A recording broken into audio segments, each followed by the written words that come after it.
It just gave me a refresh of the text. Okay, good. Yeah, that's the main thing. Yeah, kind of to bring it back front and center in your mind. Good. What else? I see somebody drop something in the chat. It was okay. Okay, good, Caesar. So is this a process that you guys have traditionally used when you write your papers or write in school, any of your academic writing? Do we normally do any free writing or brainstorming? I haven't usually, but I do like to do it. This Okay. it made it kind of easier to like get my mind fluent and everything on the topic. Okay, good, good. I'm glad to hear that. I see Sam put the free write made it easier to put my ideas down.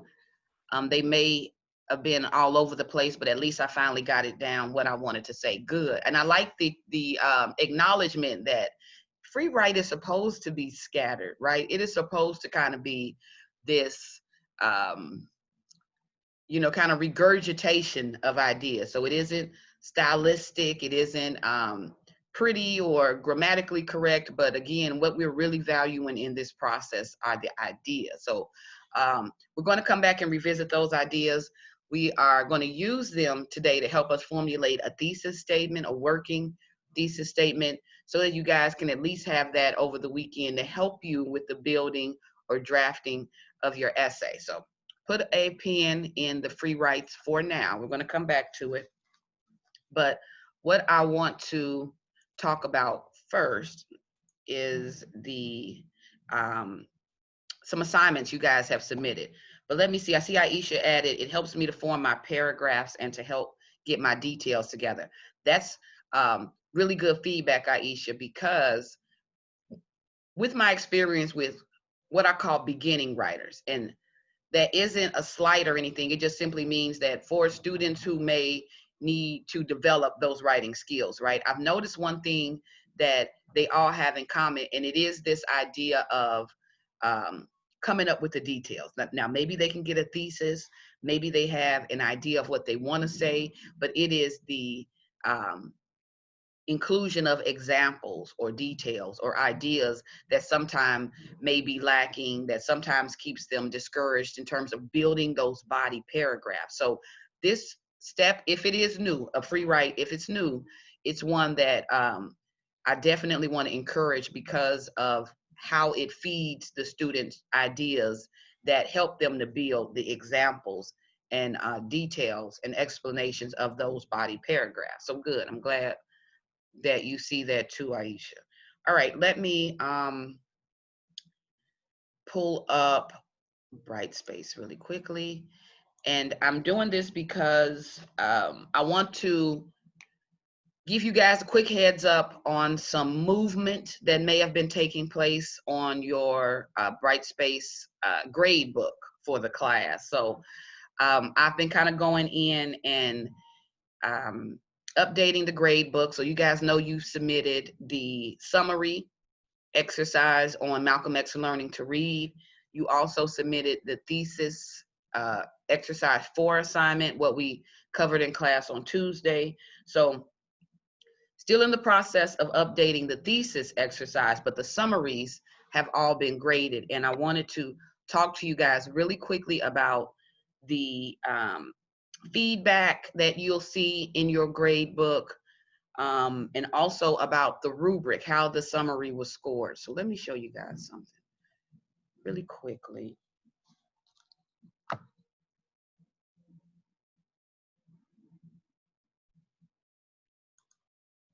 As you guys will look, did anybody get any notifications? As I was kind of doing that this morning, did you guys get any notifications? Yeah, I got a notification. Okay, good. So you guys are getting the notifications. Let me let you know what that is all about. Now for the summary assignment, I don't know if you guys remember, but I pointed out that students are receiving participation credit for this assignment. So because this is a concept that students are practicing first, this initial assignment, you guys are being scored on effort. How well did the student attempt to adhere to the guidelines? How well, based on the student's reading and understanding of the guidelines, the examples, did the student, again, attempt to adhere to the guidelines? So it's all about the effort. So students who submitted received their credit. But the value in this, what I want you guys to really take a look at is the feedback that you're given. The feedback is really what's important. So as you guys are looking at your grade, as you perhaps looking at the notification, next to the summary grade, I've included feedback. So there will be a feedback box. Maybe I pointed out, review the guidelines. Make sure you are not inserting your opinion. Be careful of using quotes to build your summary. Maybe I gave some kind of feedback like that. Pay close attention to the feedback you received, because even though this first assignment is effort-based, right? It's all based on the effort and participation. Every summary assignment moving forward will be based on your knowledge of the criteria and your execution of it. So the feedback you're getting now is really important in letting you know what areas you need to improve in, what areas you really want to pay attention to, so that in the next assignments where it doesn't have a chance to negatively impact your score, you kind of have that knowledge and feedback to work from. So let me show you guys this. The summaries are scored using a criteria rubric. It is attached to the assignment. So when you guys go into your grade book, you can see under your summary score, you'll see this rubric. I don't know if you guys can see it. Can you guys see the rubric on my screen? Yes. Okay, good. All right. So this is the same rubric that was posted, I believe, in week 3 module. So you guys are semi-familiar with it, but just to kind of put it up front and center, anytime you write a summary, you should be aware of the guidelines, how you are being assessed. So the assignment itself required that students submit 1 paragraph summary. You guys did a good job of adhering to that. I think in class we talked about what constituted a paragraph. So anywhere from 5 to 7 sentences is what I was looking for. So again, you guys did really well with that. If I felt there were any issues with your length or paragraph formatting, I may have left a comment, but other than that, you guys did well with that. Each student received a breakdown for each criteria based on, yes, the student executed well. The student somewhat executed this particular expectation, and the last criterion is, no, the student did not execute or show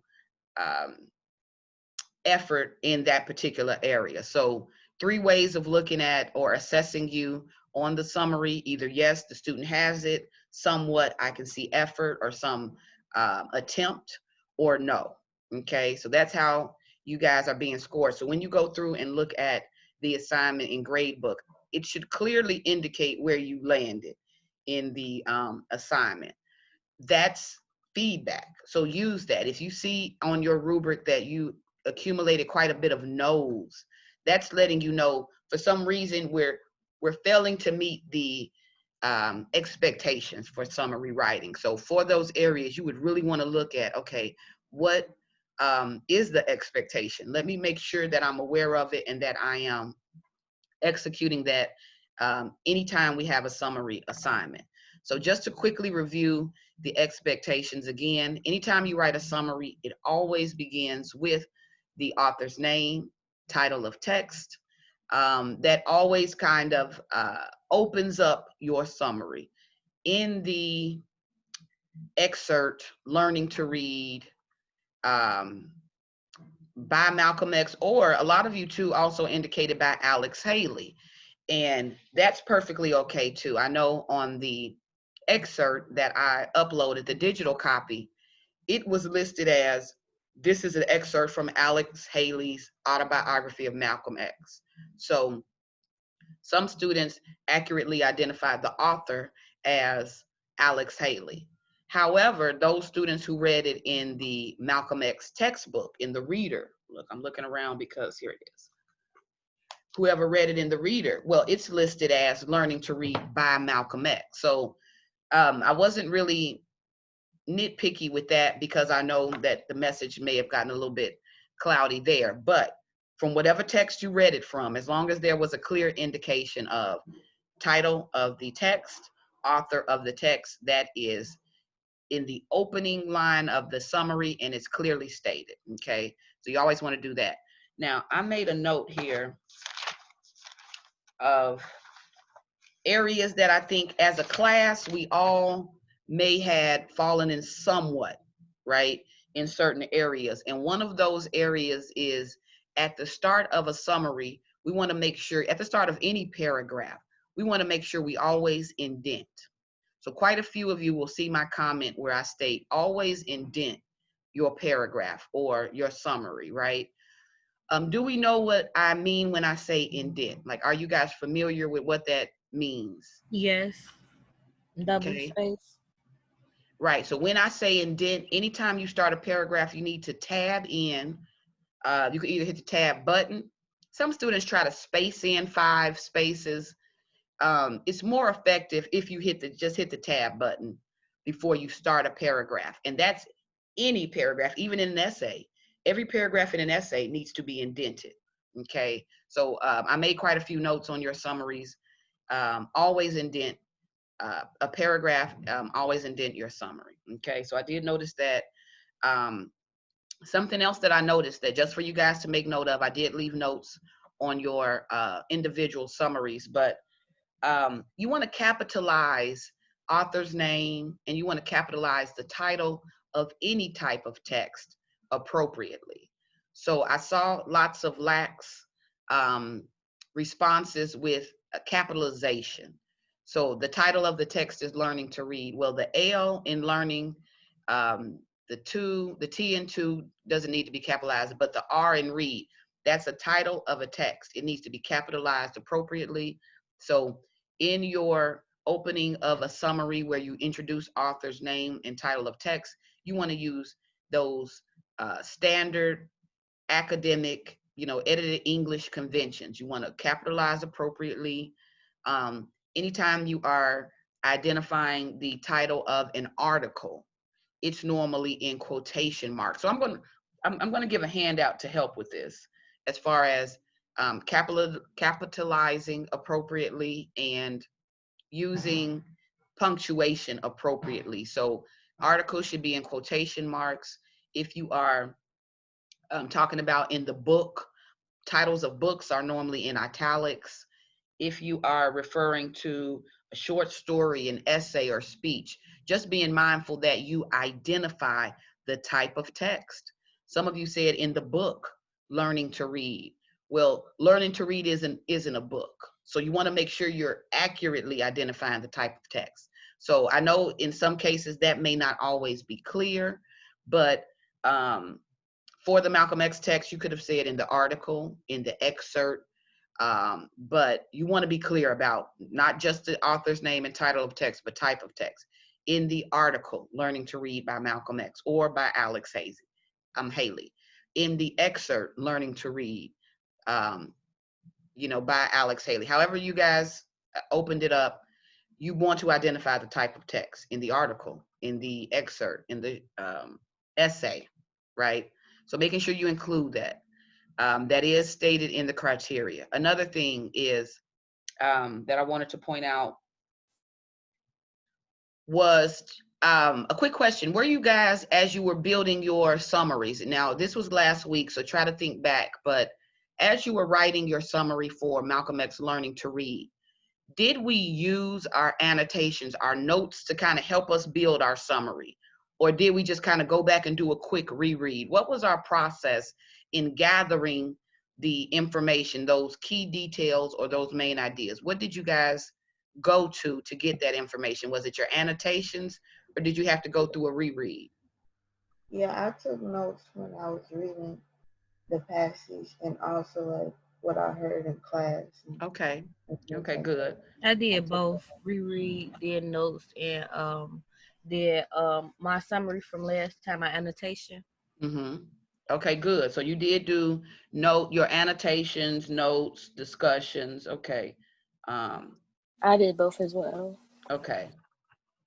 I can tell you this, using your annotations, kind of that gathering of information, like for those who spoke up, that they did notes, um, your notes from discussion, your notes in annotating. So if through annotation you underline the main idea, you could use that to write your summary. If in your annotations you summarize each paragraph, you can use those notes to build your summary. If in your annotations you only highlighted key points or key details, you can use that information to help you build your summary. What is most effective in building your summary are your annotations. So I'm able to tell who is annotating their work. I'm really able to tell who is comprehending the text all by your summary. I can tell who perhaps was picking up things as they did a quick reread, because it only identifies just the details at the beginning of the essay. Like, I can tell when a student just did a quick reread and they're grabbing things to throw in a summary. So you really want to be intentional. You really want to be purposeful first with your annotations, and then using that hard work you put into your reading to help you with the building of your summary. In some cases, since we're talking about writing an essay, your annotations, the connections you make, the notes or questions that you may add in the margins, that can also in turn help build details for an essay. So annotations, again, really, really, really important, not only for reading comprehension, but it also will help you when it's time to write about what you've read. So again, if you are lackadaisical on the annotation skills, if you find yourself really, really reading or rushing to read to gather information, there is an easier way. It is utilizing those critical reading skills we've talked about, highlighting the main idea, being mindful of key points, summarizing in the margins, using those notes is what will make sure you have the best um, results with writing your summary. So here on the criteria where it talks about the topic of the text and the author's purpose, intent are specifically and accurately stated before or after the aforementioned criteria. So after you have opened up within the article Learning to Read by Malcolm X, you then need to include some type of verbiage about the author's purpose or intent, okay? So that's where we go. In the essay Learning to Read by Malcolm X, he explains, he states, well, I don't really want to overdo he states. Let's say he details his process in learning to read. So the use of strong verbs help you to identify the author's purpose. So I saw some students who did really well with this. I saw it was intentional that they said in the text, the author explores. I saw the author examines. I saw some students say the author discusses. This is clearing this criteria right here. You do well because you are identifying the author's purpose and intent. And that needs to be stated. I only saw a couple of cases where students said the author says. If you don't remember our discussions from earlier in the semester about summary, you guys will know, to know your audience, know that I despise the author says. To see it over and over again, it becomes repetitive, redundant, and again, it doesn't point to the author's purpose. So if you find in your summary you're saying the author talks about, the author says, and then you kind of use it over and over again, the author talks about, the author says, you are not clearly identifying author's purpose or intent. So you would want to replace author says, author talks about with the author explains, the author details, the author argues, the author informs. You want to use that language that points to intent. Okay, so if you fail in somewhat or no here, we'll talk about this. I have a handout that I can add. I have a handout of what I call strong verbs. So if you struggle with this, I have a handout that you can just go to and kind of plug in a strong verb that you feel matches the author's purpose or intent. So I can help with this. I'll make sure I add that. All right. You guys will also see that you were scored or assessed. I didn't score you. It didn't negatively impact you, but I did assess these skills. This one is really important. The author's main arguments are summarized and accurately stated. So while some of you turned in a perfect paragraph, 5 to 7, 8 sentences, you opened up really, really well in the article, Learning to Read by Malcolm X. He details his process in learning to read. If you open up with everything in place, you have a yes, you've cleared these hurdles. If you do not accurately identify the author's main idea, your summary then will detail a miscomprehension of the text. So this idea of accurately summarizing the author's main argument, their thesis, their main point, if that is not accurately identified and clearly stated in the summary, your summary in turn would be misrepresentative of the author's work. In turn, that would be an ineffective summary. So the main focus or main goal in a summary is you identifying that main idea and main point. Even if you get the author's purpose wrong, even if you have errors anywhere else, if you are able to zero in on and articulate the author's main idea, you have shown comprehension of and understanding of author's main point. Now, it may still cost you points in other areas, but this is the main function of a summary. It's for you to detail the author's main point. It's for you to present it in a way that someone who hasn't read that text before is able to understand the essential parts of it. Okay, so that's the purpose of a summary. So if your summary isn't doing this, it's not accurately identifying the author's main idea, if it's not useful for someone who hasn't read it in pinpointing main points or the essentials of the text, then the summary is ineffective. Okay, it has to comprehend the text, and it then has to articulate the main points and key points of the text. Okay, so this is why summary is a really important tool in indicating student reading comprehension. If you understood the text, you would be able to articulate that understanding by summarizing the text. So I did notice that while summary form may have been well or strong, I did notice in some cases we misidentified the author's main idea, or we did not articulate it in a way that someone who didn't read that text would know what the text was about. In some cases, the main idea, just one that comes to mind that I can think of is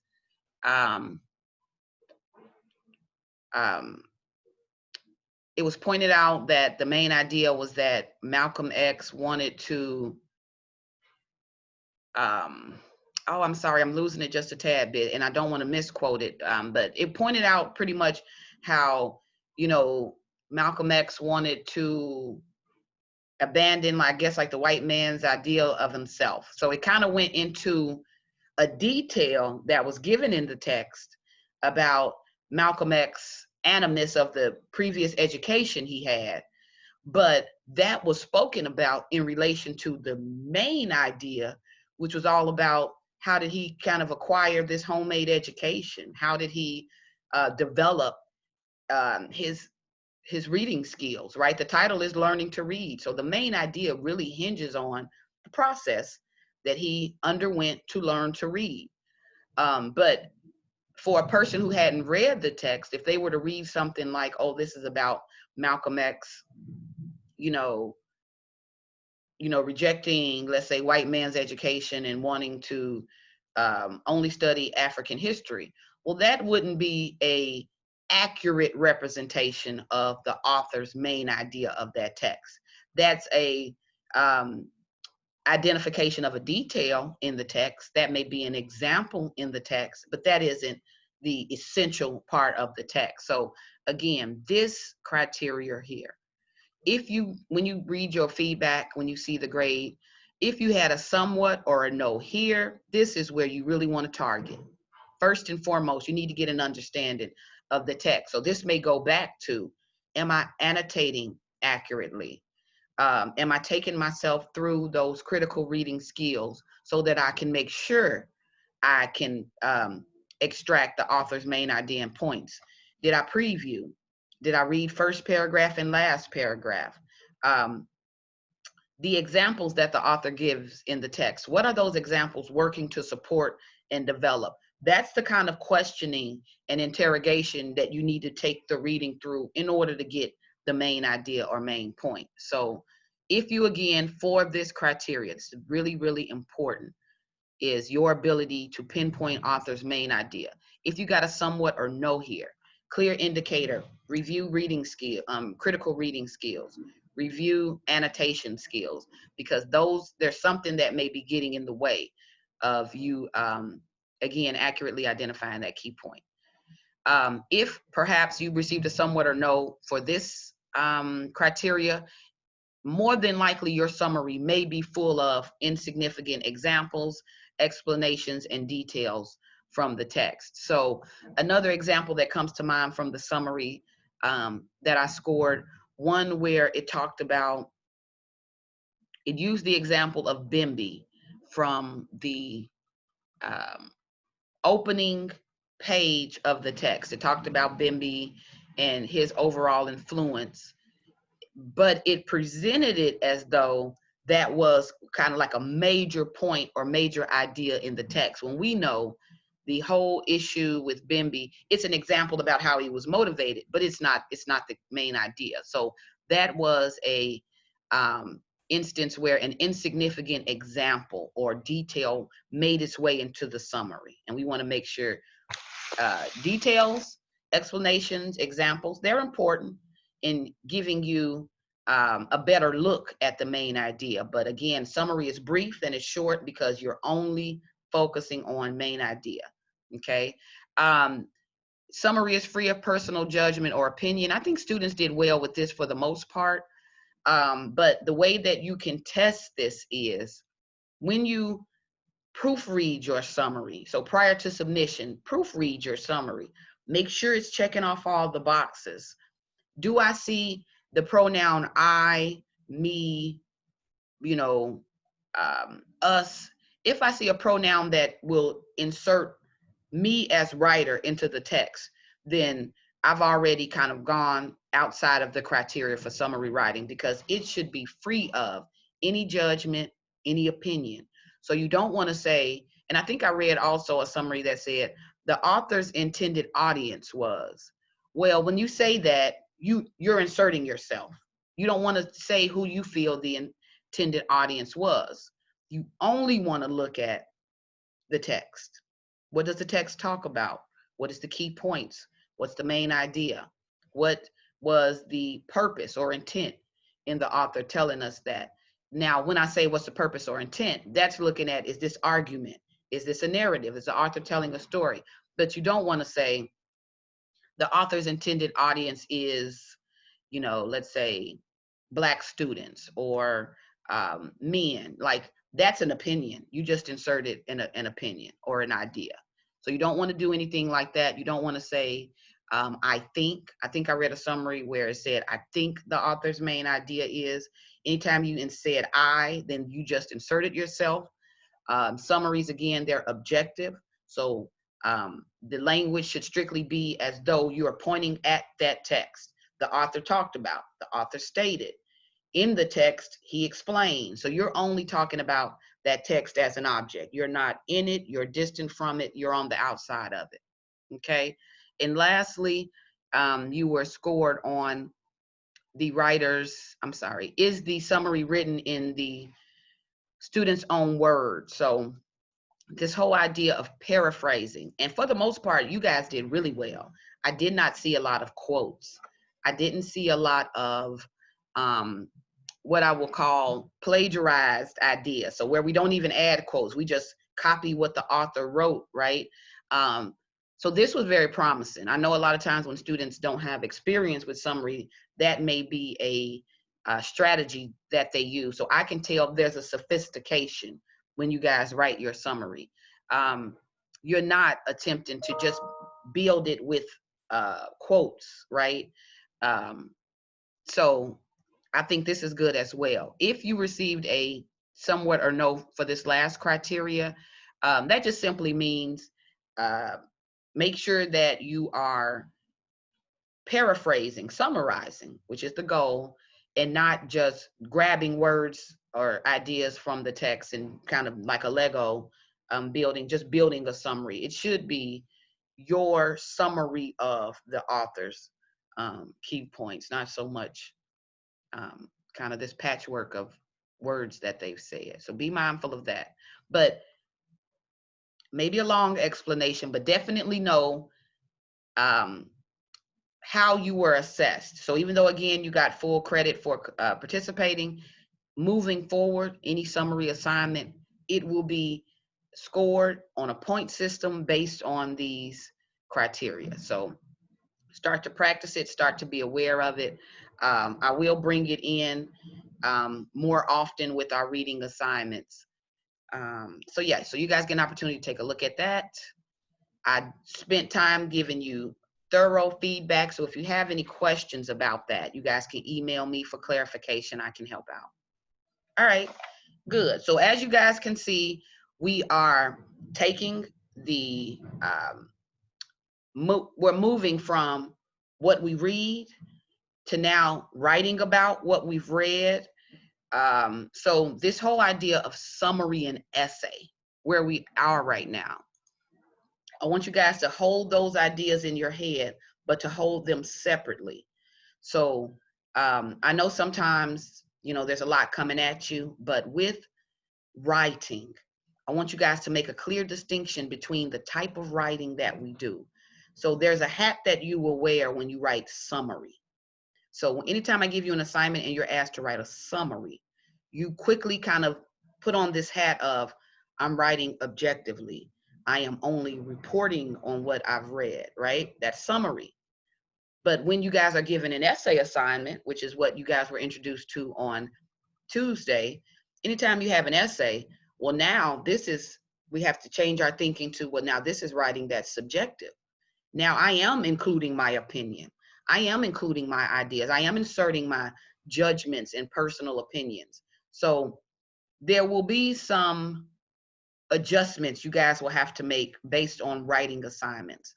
And it will be holding an understanding of what you do when you write summary in your mind and what you do when you write essay in your mind. So with that being said, what are some other differences between writing a summary and writing an essay? What you do when you write a summary and what you do when you write an essay? What do you guys, based on your understanding of differences between summary and essay? A summary is kind of like a conclusion. Okay. It like says the whole, like a brief about the article, and then the essay is like you're getting more details into what's going on. Okay, I like that. Okay, I like that point. I'm going to attempt to put it front and center so that as I'm kind of getting your feedback, we are clear. And the reason I'm bringing this and want to bring it to your attention is I've noticed in the past where I'll tell students this is an essay assignment and they'll treat it as though they're writing a summary, or I'll say this is a summary assignment and they'll treat it as though they're writing an essay. So there has to be a clear distinction between the two, because you guys will receive summary assignments and then you'll receive essay assignments. So just to be clear on the expectation. So that's a good response, Rabia. Let me add it so that it's clear for your peers. And then you guys, we're going to add to this. So let me share my screen.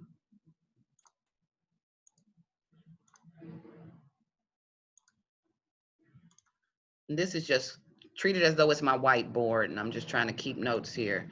So you stated, Rabia, that summary is more like a conclusion. It's kind of your opportunity to conclude what your understanding of the text is, right? I'll say understanding. Okay. Let's think about what we just stated about essay. And we said with the essay, I think you stated that it's more detail. What did I do? More development. All right, good. Okay, good. I like this. What else do you guys understand in terms of clear difference, distinction between summary and essay? Okay, I got a couple things in chat.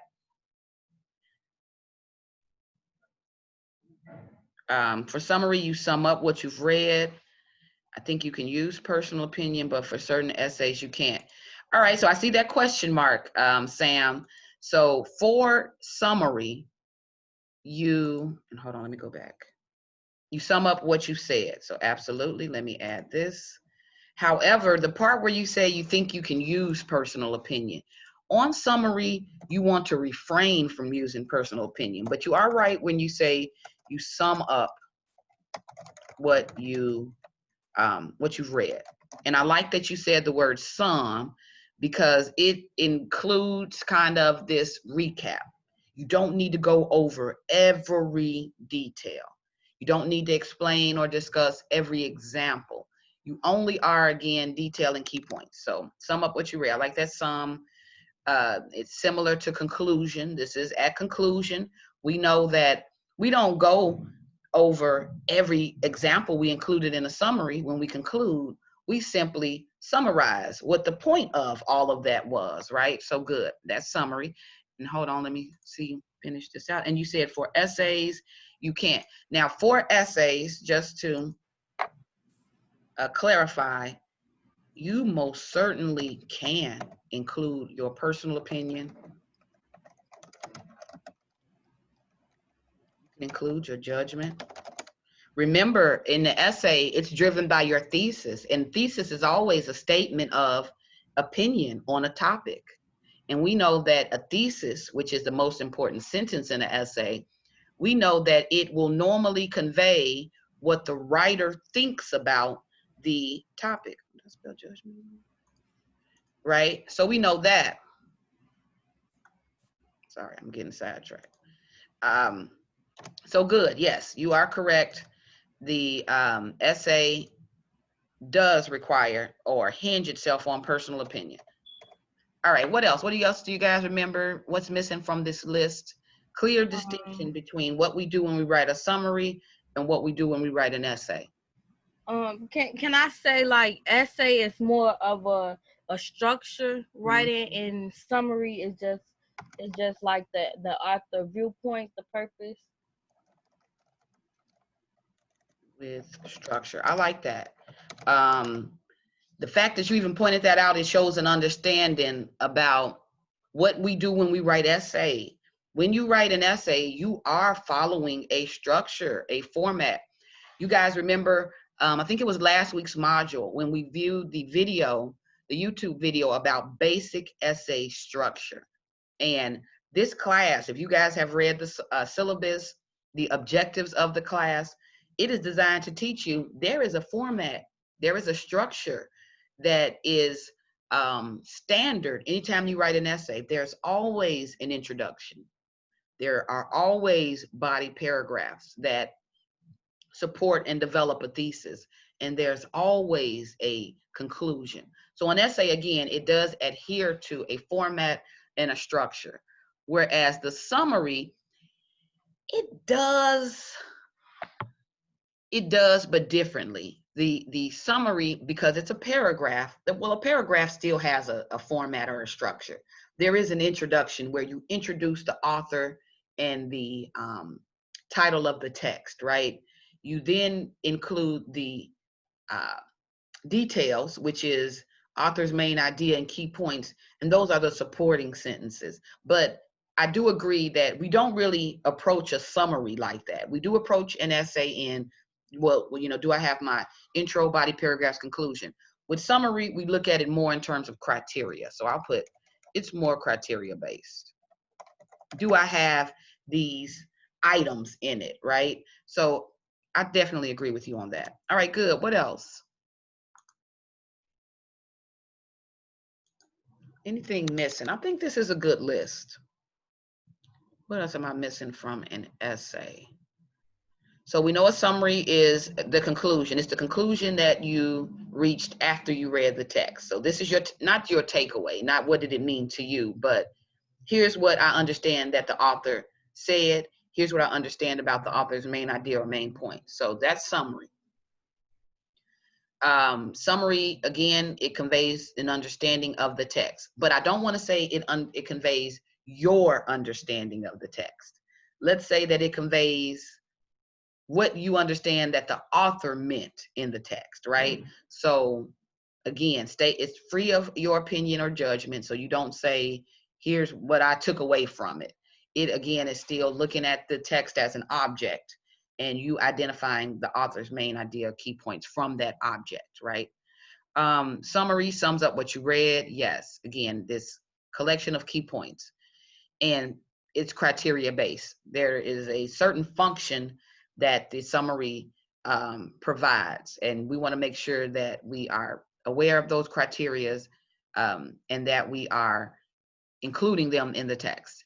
Essay, to a degree, complete opposite. I'll put this too.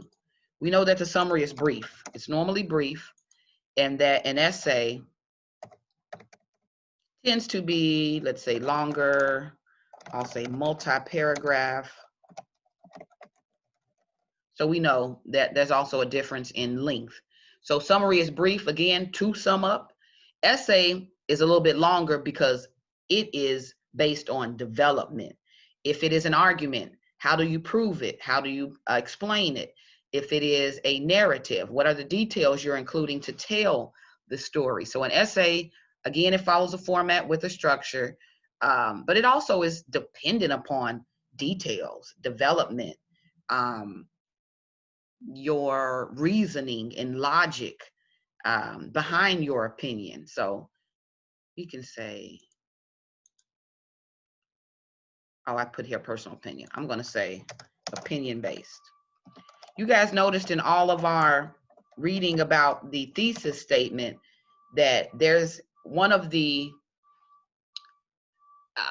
what can I say? One of the indicators in making sure you've written an effective thesis statement is we don't want to be too factual. Remember, we want to make sure our essay includes opinion. Well, we know that's the exact opposite of what we're doing with a summary. Opinions do not apply at all. So again, there's a switch that you'll need to hit in the class when you're writing in a summary, and there's a switch you'll need to hit when you write an essay. There's going to be the connection you make in what am I doing with the assignment. So right now we're making a transition. We just talked about summary. Now we're about to move on to talk about the essay, but what we're doing in the essay or what we're doing in terms of our writing, it's changing. So summary, more objective, more main idea based, more of a summary, conclusion of what we read. In the essay assignment, it will be, what do you think about this topic? Where is the topic is motivation. And let me add this to essay. This is something I've talked about, but I don't know if you guys have seen this actually written out. I'm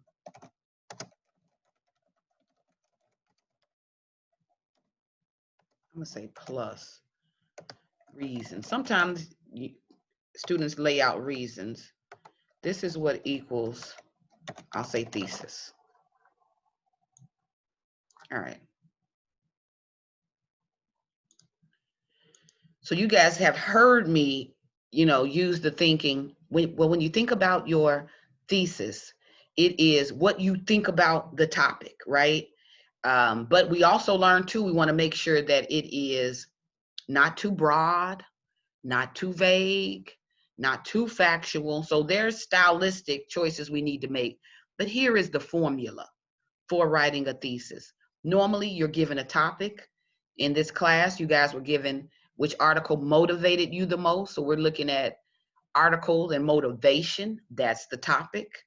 And the controlling idea is going to be the opinion or the judgment that you attach to that.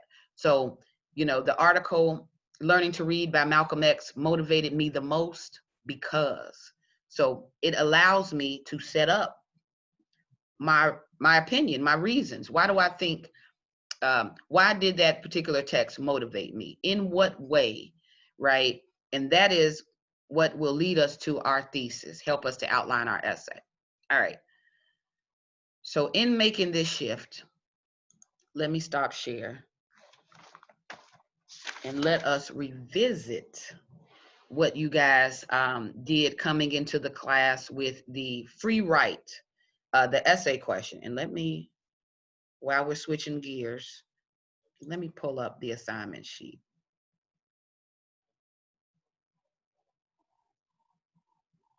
Here it is.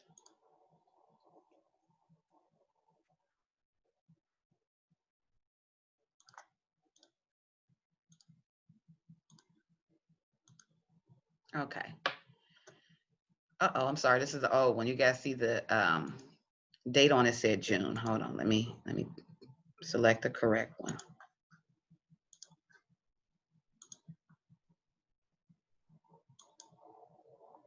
All right, this is it. All right, so the assignment sheet has been posted to this week's module.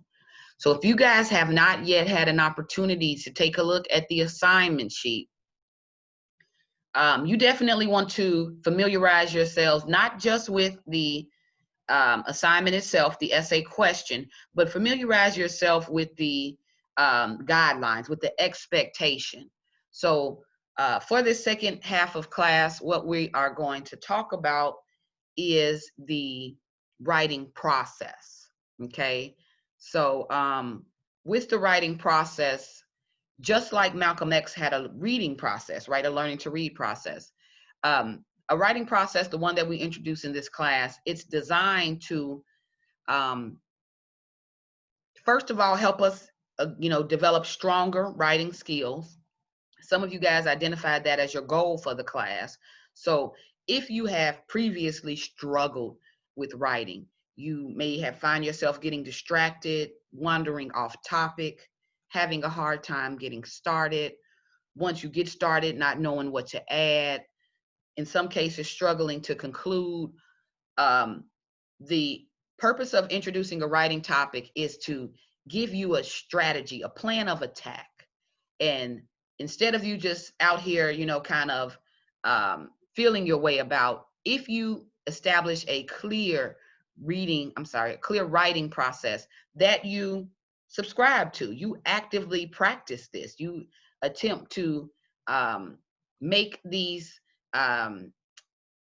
strategies habit, you will improve your writing skills. You will have a more productive time when you sit down to write your papers and produce your essays. So this is important if you know you struggle with essay writing and if your goal is to really strengthen those writing skills. Developing a writing process, a writing habit is essential. It's important.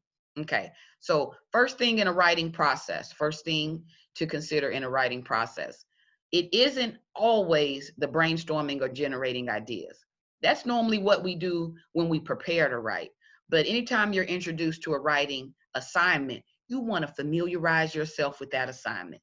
Before I can even start to develop a thesis or start the drafting process, I need to know, what am I doing here?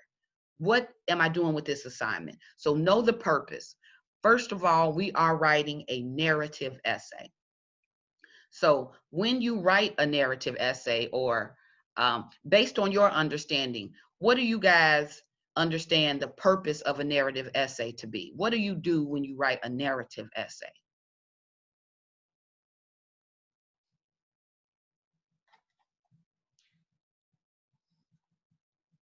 Look, let me take a drink. You reflect. What'd Go you ahead. say? I'm sorry, go ahead. I was like, let me take a sip of my coffee. I feel like a narrative essay is like your point of view of what you read and how you feel about it from your perspective.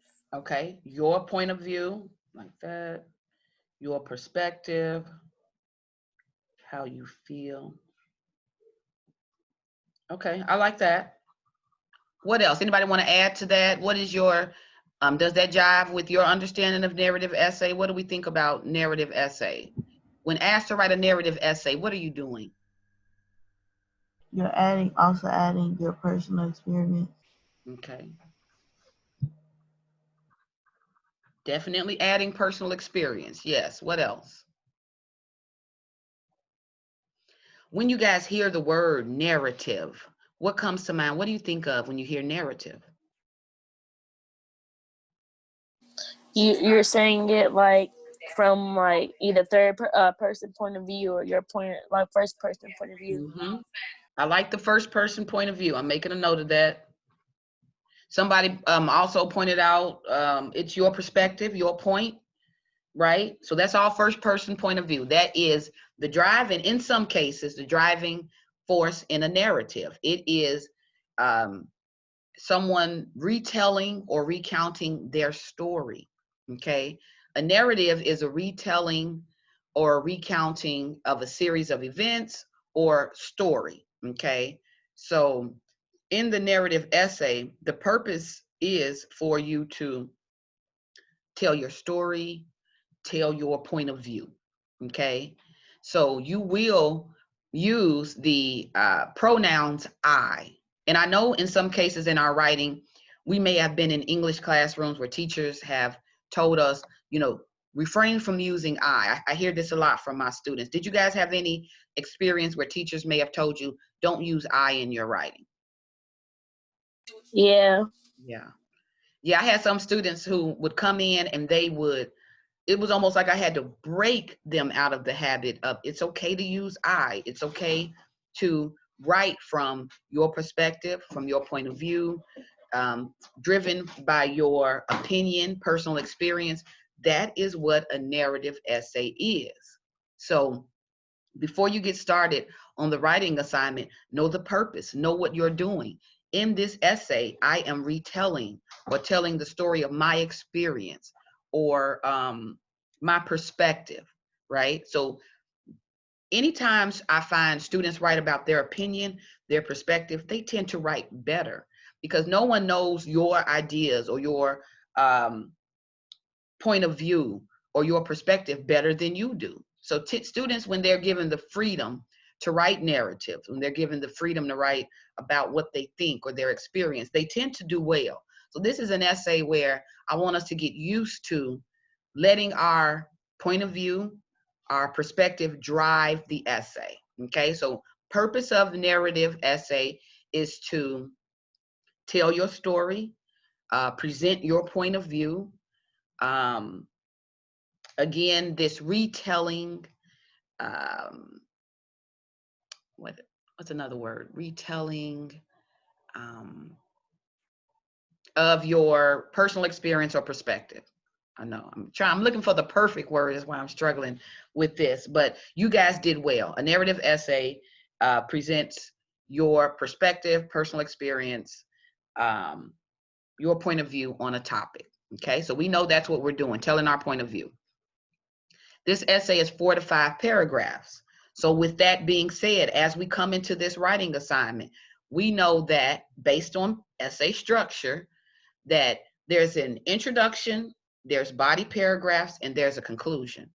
If I'm writing a 5-paragraph essay, then I know I will be including 3 body paragraphs in this assignment. I have my intro, which is standard, conclusion standard, but I know I would at least need to include 3 body paragraphs of development and explanation in order to complete this assignment. So start to walk yourself through the assignment so that you know what you're doing, You know what's expected of the assignment.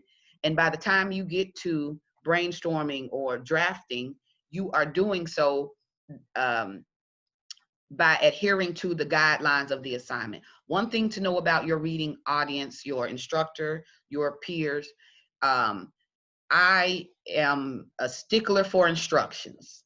So I'm really big on, did the student follow instructions? Did they do what they were asked to do in the assignment?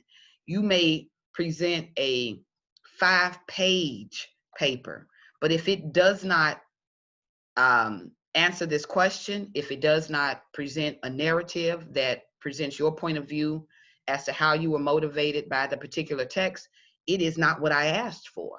So you really want to make sure that you're not just turning something in, taking an assignment and running with it, but yet you're really clear on what is the instructions, what is it that I'm required to do, so that you can make sure you receive your credit or points for that. So again, read the instructions, be clear on what the instructions and guidelines are prior to your execution, prior to you writing the essay. So we know narrative essay. We know we're writing about 4 to 5 paragraphs.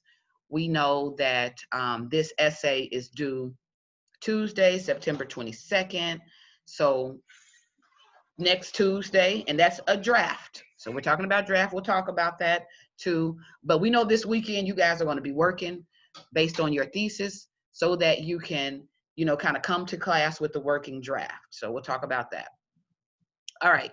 So the assignment itself requires or looks at your reading of the articles under the education and motivation unit. So it's looking at that Jason Oda text.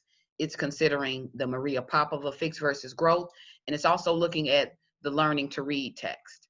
So from this, students will be picking from this list. Now, what I noticed when we first came in and I asked you guys the check-in question of which article, that we've discussed and read do you feel has motivated you the most, I did see a student included the Helen Keller text, which we're going to read in today's class and talk about today. But the Helen Keller text, I can add it. I didn't add it, but I will add it because, but the only reason I didn't add it, let me put an asterisk by this. Hold on, you guys. I don't want to confuse you, but I do want to open it up. If you've read it, because it is in the module this week, if you've read the article and you feel that it was motivating to you, I personally think that it's a motivating article. I'm okay if you use it. But the only catch is we haven't had an opportunity to discuss it. And you guys see the instructions clearly say which article that we've read and discussed. So I would like to have some element of discussion prior to, or if you plan to use it. So I'll try to work that in today in the interest of time. So I'll put a star by the Helen Keller. I think the name of that text is The Most Important Day. I'll add that here. We'll put a pin there. We'll come back. All right. So it's important to know that in your essay, you are not writing about the article. You're not writing about what the article was about. That's what you do in summary. When you write an essay, now I want to know, what do you think about this article? And we're looking at it in terms of how you were motivated by the article. So this essay question, and let me highlight it. It's really, really important because this is telling you what you're writing about. You are writing a discussion, a retelling of your perspective about how you were motivated by one of these articles. So the essays, the body paragraphs, all of the details that you include in your essay should work to support and develop how or why you were motivated by this text. It isn't going to be an essay about here's what Jason Oda talked about, here's what Malcolm X talked about. Now you can introduce it maybe in your introduction, maybe you want to summarize what it was about before you discuss it, but the main discussion of your essay is how and why you were motivated by that text. Okay, so you want to be really clear on what you're doing with the assignment. lastly, before you start your writing process, you want to look at guidelines. So we know that this paper has to be typed. We know that there is a format of being double spaced, properly formatted, etc. And it talks about how we'll have time for drafting in class. So that is a little bit about what I really want to do today. Look, I just realized I kind of have lofty goals. I want to talk about Helen Keller and the writing process. So let's see how we can work them both in. Let's try. All right. For the essay, we opened up with a free write. So after you have familiarized yourself with the writing assignment, you know what you need to do. I'm writing a narrative, 4 to 5 paragraphs. I'm talking about a particular article we've read. I'm discussing it in terms of how I was motivated by it. I know due date. I have all of that information front loaded. Now let me start thinking about my overall process, right? So before we move on to process, does anyone have any questions about the assignment itself? Do we need any clarification about anything we just covered about the assignment itself, the instructions, the expectation? No. Okay, I'll take this. No. Okay. All right. If you do, don't, of course you can shoot me something in chat in my private box or whatever, but let me go ahead and move on from that. So with that being said, let's talk about process, because this class is heavily hinged on a writing process, just like we're heavily hinged on a reading process.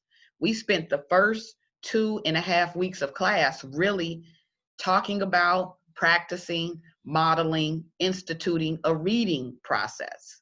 There are steps that we take the reading through every time. Now, even though some students, I can't really stand with you at home and make sure that you utilize those reading skills, those critical reading skills, I can tell you that they will definitely help you to improve your reading, just like I can tell you with these writing skills. If you don't adhere to them, if you perhaps, let's say, go back to writing habits you had prior to the class, I cannot guarantee that you will meet the outcomes of the class. What determines you meeting the outcomes of the class will be you practicing and attempting to execute this writing process every time. So that's the importance of this writing process. But let me, again, go back to my white page. Look, my / whiteboard, so that we can kind of lay out our writing process. So I want you guys to think about what you've read in the Malcolm X text, right? And we know that what we read in the Learning to Read text was Malcolm identified certain habits he had. He knew that when he read, he wasn't the most articulate reader. He didn't know what every word meant. He would sometimes get confused, and he would end up being frustrated. He knew that about himself. And what you guys know about yourself, what writing process do you generally adhere to? What do we normally do when we sit down to write? And there is no right or wrong with this. Just kind of take me through, what do you normally do when you sit down to write a paper? I already read what I wrote. Okay, so we start. Now, how do we start? So let's take it through. What do we do first? Read the title. Now, not with reading, but with writing. Oh, try like, well, for me, I try to figure out how I'm gonna start it off. Okay. So can we call that, since you say it's a figuring out, can I call that brainstorming? Yes. Okay. And with the figuring out process, what does that thought process start with? Are you starting first with, how am I going to get started on my introduction? Or do you start first? Think about the introduction. Then, when you do the introduction, you got to have your 3 steps to follow behind it. So when I make my introduction, I try to go back to the text and find out what can I tie to the introduction. Okay. Okay. All right. So we got that with this consideration. Now this isn't, I'm just kind of just collecting information from you guys about your writing process. So, okay, there is a process of brainstorming, figuring out how to get started. So it begins with the assignment sheet, and then you're at a computer trying to get started, right? Thinking about intro and steps necessary for that. Oh, let me share my screen. I tried different introductions to see which one I like the most. Okay. And then whichever one I like the most, I'll try to do my 3 steps after it. If I can't, then I'll try a different one. Okay. I'm going to add this to brainstorming too, where there is this process of elimination, kind of looking at what ideas work or what ideas don't work, right? Okay, so I add that. All right, what else? Anybody who may do something differently? How else do we, what's another way that you get started with the writing process? What do we do? Now that you guys have this writing, I'm sorry, go ahead. I find the reasons, like good reasons in the article or something when I start off doing my essay. Like finding good reasons and then writing them down and then deciding which one I want to use. Okay, so you're talking about, yeah, so you're doing with the article. So I'll still put that on brainstorming. I'll put that on deciding. You guys are using language with the trying to figure out, deciding, making my mind up. That's this brainstorming. That's you thinking on what moves to make in your writing. Okay, I see that clearly. Good. What else? I figure out how to make my thesis match with the article, kind of like similar, like, you know. Okay. So thesis, oh, I see what you're saying. You look at what article or ideas may be more relevant to your thesis. Yes. Okay.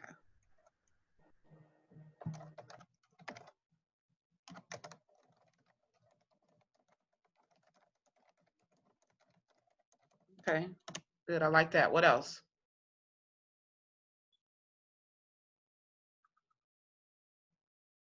Do we normally use a process when we write, or do we just sit down and let's just get started?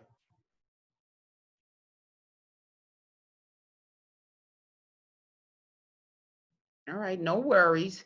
Here's what so far, just from what I've gathered, there is some brainstorming that takes place, and I'm glad to hear that you guys are in the habit in some way of thinking about what I want to say, how I'm going to say it, what's the best way to say it. I see this process of elimination. So this whole idea of thinking about what to say, how to say it, best way to say it. That's a process I can see that we open up with. I then saw how once we kind of start making those decisions, we then take a look at thesis, right? And then, or in some cases, let me say this, in some cases, we start with thesis and we look at the ideas that are relevant to that and make moves in our writing based on that, right? Okay, and so again, I see here Sam just added, I throw my ideas down and go over and edit everything later. So that's a process too, a free write. What you just mentioned, Sam, so good. Again, still tied into brainstorming. All right, this makes me feel really good because as long as there's an effort to think about best moves, to think about what to do, how to use my thesis, how will I get started, then we have a starting place. But if your move generally or traditionally has been, let me just sit at my computer and bam, I just start banging out a paper, that is a process that it may take some practice for us to eliminate, but we're definitely working to eliminate what I call a free-willing writing process. We don't want to be out here just willy-nilly, just kind of free, what I call freestyling an essay. Now that we kind of know the format and structure of an essay, we can make academic decisions about what do we plug into our introduction to be effective. How do we make sure our body paragraphs are supporting and developing the main idea? And how do we make sure our conclusion is reiterating, summarizing, and discussing why that main idea matters, right? So the whole idea of freestyling willy-nilly, I'm attempting to replace that with a standard 5-step writing process.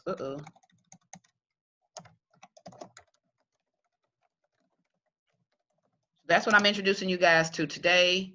I am jotting it on the what I call my whiteboard here, but you guys get it somewhere in your notes, because I can guarantee you will see this information again on either a quiz or assessment. So know what the 5-step writing process is.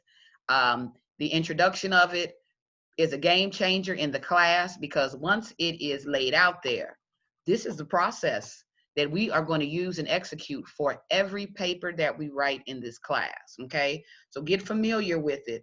Definitely have it somewhere in your notes. First step in the writing process in this English 96 class, you guys have accurately identified a process of brainstorming. I call it generating ideas, but it entails the exact same practices that you guys have explained here. Brainstorming, and to be clear on what brainstorming is almost like taking a list of your ideas, just kind of jotting them down in a list. So whether you're brainstorming, whether you're free writing, like we did at the start of class, or like Sam just talked about in the chat box, the whole idea of brainstorming is to get your ideas out on paper. So let's say brainstorming gives us an opportunity to think about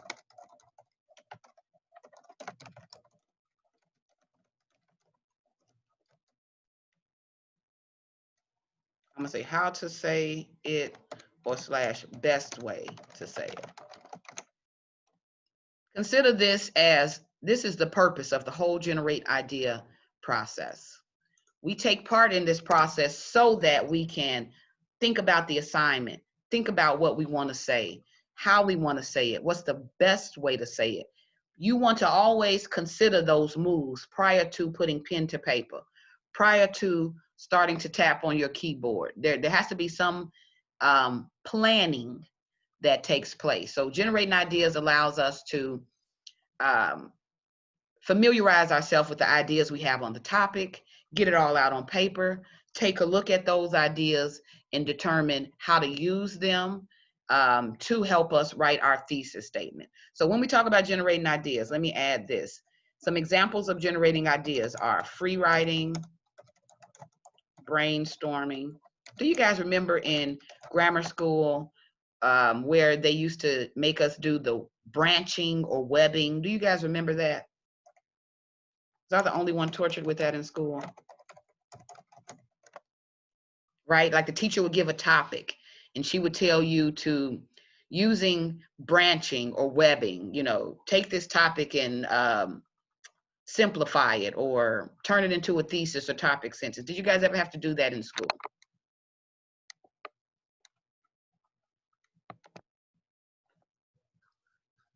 My teachers drove me crazy with it. So, No. Oh, wow. Lucky you. But when I think of generating ideas, there's several ways to do it, and you all will kind of determine which one works best for you. Free write, brainstorming, branching, or webbing. So branching is this whole idea of taking a topic, let's say motivation. And from that, we could add the titles of Malcolm X Learning to Read, Helen Keller's Most Important Day, and Fixed versus Growth Mindset. Then I start to examine those titles, those articles, and now I write out everything about them that's motivating. And I kind of do this branching or webbing. Anyway, it was this process of generating ideas and zeroing in on what we thought about that topic. So these are ways to brainstorm or generate ideas, but the main goal, again, is to think about what you want to say, best way to say it. All right, the next step in the 5-step writing process is planning and organizing. Now, this is a compound step, planning and organizing. So you may look at it as, oh, this is a 2-part step, but 2 areas that beginning writers really struggle with in their writing. They struggle with, now that I have these ideas, how do I organize them? So a lot of their thoughts and a lot of their writing, it'll be disorganized. It'll kind of be all over the place. And it's important to get the ideas, but it's also important to now let me organize my ideas. Let me make some sense of my ideas so that I can use them. So this idea of planning and organizing allows us to, let's say, examine ideas. We look for repetition. We look for, this is one thing about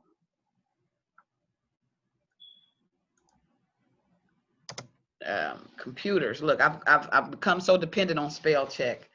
But okay, examine ideas, look for repetition, look for similarities in ideas. Maybe you guys are thinking, Miss Cole, this is way too much. When I write, this isn't kind of what I do. This would slow me down.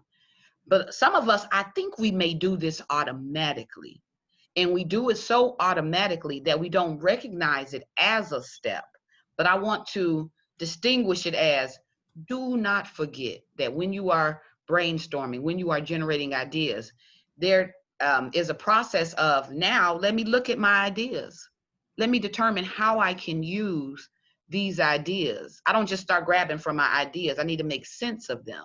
I need to see how I can use this to build an essay, how I can use this to develop, the body paragraph. So there is, again, intention. There's a purpose. I'm trying to do something very specific here. So planning and organizing, looking for similarities in ideas. I'll say organizing ideas to formulate thesis. So let me put a star on the planning and organizing step. This is a really important step because in the generating ideas and taking a look at your ideas, looking at what's useful, what idea do I see shows up again and again more than once, that shows you that's an idea that's in your mind. The fact that it keeps coming up again and again, that's an idea at the forefront of your mind. So that may be your main idea, right? But we need to examine it and make sure. Once we find the ideas that we settle on, we then want to use it to formulate a thesis. So I don't know before if you guys had a step in your writing where you would take time to write a thesis, but where you guys just informed me that your process begins with you thinking about how to write an intro. If that is your process, that is a almost shooting yourself in the foot process, because it's hard to introduce a main idea that you haven't written yet. So keep in mind that the introduction works to introduce your thesis. That is the whole goal of an introduction. So if you don't have a thesis yet, you will struggle to write an introduction. You don't know what you're introducing. You don't know what your main idea is. You don't know the background information you need to include. You don't know what type of context you need to include. So to get started by writing an introduction, that's futile, because you'll spend a lot of time just thinking about how to get started to write about an idea you haven't yet established. So one thing to replace our writing process, we want to first write our thesis. Before we write any introductions, before we write any body paragraph, we want to write a thesis statement, because that thesis is what is going to inform our intro. It's what's going to inform our body paragraphs, what details we add. So we can do nothing until we know what our main idea is. We can't write about how we were motivated by a text until we've identified that text and we've written out the reasons why that, or how that text has motivated us. Once we know that, then I can introduce it by maybe summarizing the text, talking about what I took away from it, and then transitioning into my thesis. So the process doesn't begin with writing an introduction. It will always begin with brainstorming your ideas so that you can write your thesis. And in writing the thesis, you can use it to outline and organize your paper. So this whole idea of planning and organizing. Step 2 looks at thesis development. once I have my thesis, I can now organize my paper. Once I know what my main idea is, now I can look at this body paragraph will support this main idea like this. This body paragraph will talk about supporting the main idea like that. Now I can outline, I can organize, I can put my thoughts together. So after we plan and organize, we formulated a thesis. This is when we write a first draft. And a lot of times students try to write a first draft first. Let me just first get to my writing.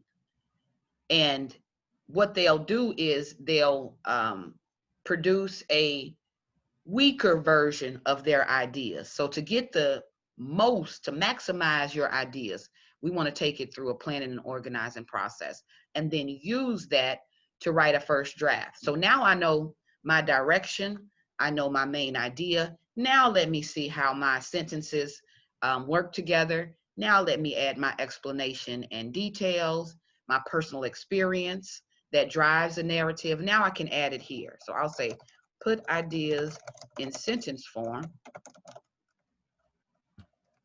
See how they support your thesis. Everything is tested against the thesis. So when you write your first draft, I'm looking to see, does this detail develop my thesis? Does this paragraph support my thesis? Is it relevant to my thesis? So first draft comes after the planning and organizing where you write your thesis. Fourth step, after we write our first draft, what do we normally do after we write a first draft? What do we do next? I check for misspelling and basically reread it. Okay, so now you take it through a rereading. Okay, I see you, Jacob. You say revise it. Good. After you have written a first draft, do not think you are done. So I know a lot of times, even me, I'm throwing myself out here too. When I was in high school, when I was in college, I just wanted to get a paper done. I had a paper assignment, bam, bam, bam, I want to get it done. A lot of times I was multitasking, you know, personal motivations. Maybe I want to hurry up and get this paper done because I want to go enjoy my weekend, you know. But to write and to write effectively, it will take some time. You will need to kind of sit down and take a look at what you've written. Ask yourself, did I accurately support and develop my thesis? Did I include information that's relevant to my main idea? So now you're looking at your writing and making sure it works. But when you notice that some details don't belong, when you notice that you deviated off topic or you have not sufficiently supported your thesis statement, then we need to take our writing through a step of revision and rewrite. So I call it revise and rewrite. And the goal isn't to see if I need to rewrite. You will more than likely need to revise, even if it is polishing up spelling or things like that. But I want to tell you that for step 4 specifically, I don't want you guys to think at all about spelling or sentence structure or correctness. When you revise and rewrite, I want you to think only on details. How are my sentences working? Did I support my thesis? Do I have any irrelevant information or examples that I don't need? So you take out what you don't need and you want to make sure you include what you do need. So revise and rewrite is really taking a look at the ideas. So I'll say adding or eliminating ideas that support or develop thesis. We're going to use revision and rewriting solely as a test of our thesis. So we're going to take our thesis and we're going to take every sentence almost and test it against our thesis. Does this relate? Does it develop? Does it support? If it doesn't, either I don't need it or I need to add something that speaks a little bit better to my main idea. So revise and rewrite. It's not editing.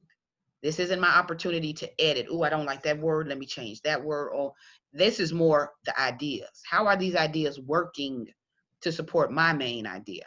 That's what we're looking at with revise and rewrite. And lastly, before you guys submit your paper to your instructor, what do? Fresh off the press, you printed it out, or you uploaded it to Brightspace? Reread it to make sure it's correct. Okay, good. Like that. I'm glad you guys add that step. That is what I call the proofreading step. And I can tell you this, it's an invaluable step, because as you've gone through all of the prior steps, sometimes fatigue, you will overlook errors. You will had left out a word you didn't mean to leave out. You would have, let's say, sentence errors, maybe fragments or run-ons or things like that. So proofreading, this is where we check for correctness. Only at the end. Now I have all my ideas. I feel as though I've adequately supported my main idea. I have my 4 or 5 paragraphs. Now, last step, now I'm checking for correctness. Now I'm checking to make sure my spelling is okay. And that's where you'll see things like the squiggly red underline. Do you guys see where my mouse is? When we proofread, the good thing about word processing programs like Microsoft Word and Google Docs is that they will help you identify errors. It's up to us to take it through the process of proofreading so that we can find this. So look at this. You guys see this squiggly red line under free write. Do we see that? Yes. Yeah. What do you guys normally do in your writing when, after you've written, you see some things have blue squiggly underlines, some things have red squiggly underlines? What do we do when we see that? Correct them. You correct them. Sometimes you'll have some things will automatically correct, but if you don't go and investigate it, you don't know what the error is. You don't know what to do to correct it. So use this red squiggly lines, the blue squiggly line under in your writing to help you identify errors. Normally in Microsoft Word, the blue squiggly underline mean grammar errors. There's something wrong with how it's phrased. It could be grammar.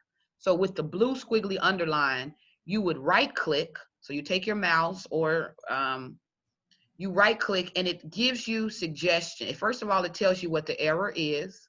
So you see guys where it tells me the error is spelling. Then it gives me options to correct it. So they say it should be 2 words, not 1 word. So it gives me some options. So I can go in and make the corrections. When it's the blue squiggly underline and I right click, it will tell me what the grammar error is. And then it'll give me suggestions to correct it. You do not want me to identify those errors before you do, because when I catch them, it's going to impact your grade. So the difference between sometimes an A and a B paper, a B and a C paper, will be the student going through and getting rid of easily identifiable errors. Okay, so that's first step of proofreading. You have the help of your computer in helping you to identify something. Use that as a tool. Another thing to keep in mind with proofreading, you will need to, again, still take it through a reread. Don't depend solely on Microsoft Word or Google Docs or whatever word processing program you use. Don't depend on it solely to identify your errors. Sometimes you may have spelled a word right, but you used the wrong word. Maybe you used there, T-H-E-R-E, instead of the there, T-H-E-I-R. So it's not an error that the computer will pick up because it's not a misspelling, but it is a misuse of a word or an error. So you will still need to go through and read and make sure that you are checking for correctness. So this is the step where we look at spelling, grammar, punctuation, capitalization, and I'll put etc. I put also sentence structure, and that is look to see if you have fragments, run-ons. Now, a lot of the things you guys will be looking for in your writing, I am aware that you may not be familiar with them. You may have a grammar error, but you don't know what that grammar error is, or you may not know how to correct that grammar error. We will be working on grammatical concepts in class. that as you guys submit paper and I'm able to assess what our main issues are in grammar, then we start attacking and really working on those. So I put an asterisk here because I don't want you to feel overwhelmed or like you need to go in and fix your paper in these areas, when I know sometimes we may struggle in these areas. I'll help with instruction in class. We'll talk about certain proofreading or revision tips to help with these things. So the class is designed to help with the process altogether. But write this down, have this somewhere, know this. You guys will see this again. It could show up at any point in an assessment. So know that 5-step process. Not only do we adhere to it, I hope that by the end of the semester, it is such a habit with you that you guys do it automatically. It's just an automatic process of you writing your paper. All right. So with that being said, at the start of class, you guys wrote out a free write. You wrote your free write. Hold on, let me pull back up that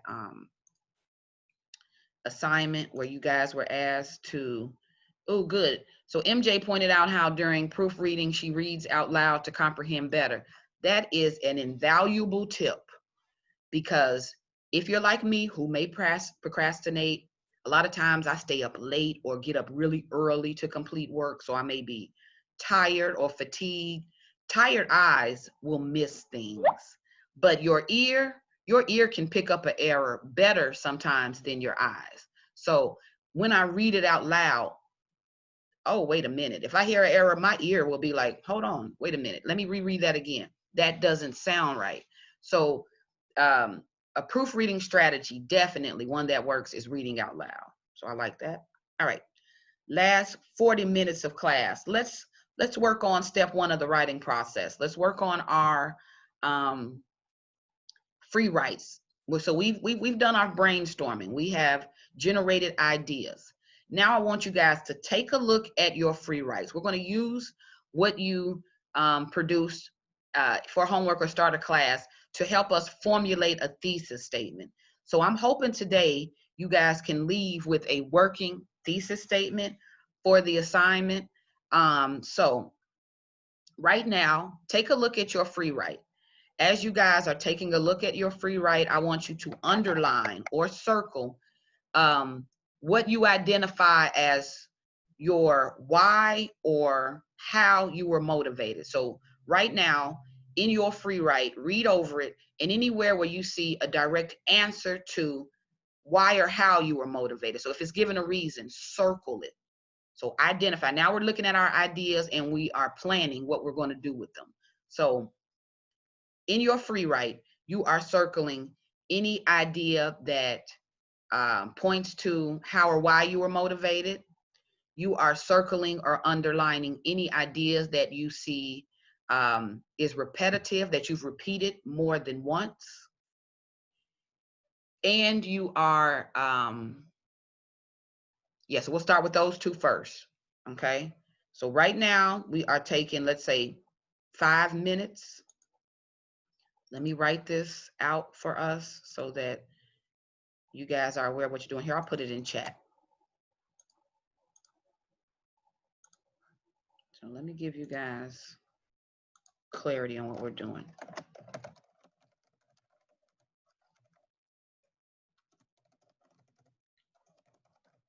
Circle or underline.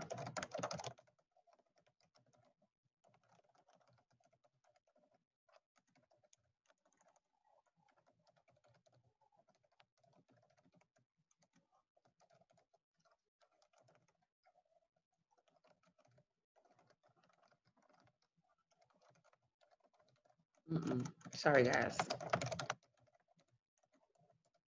Then you want to.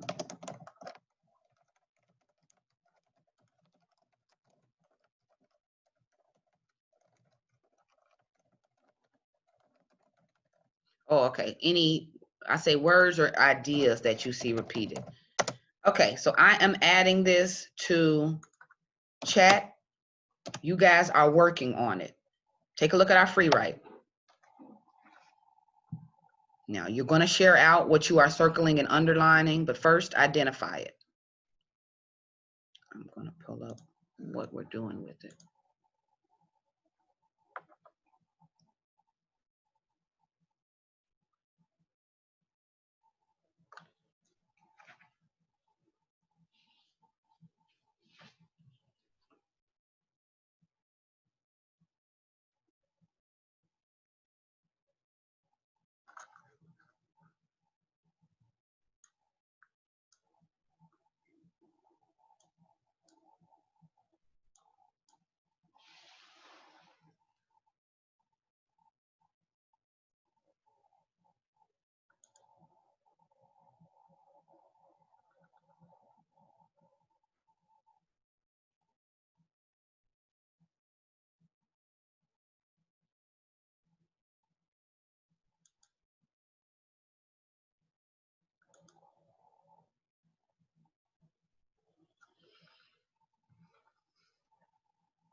All right, so as you guys are doing that, if you're done, maybe you didn't have a very long free write, that's fine. Just pause a moment. I'm pulling up the Padlet. So I'll give you guys a few minutes to work. I'll let you know when I'm done with this.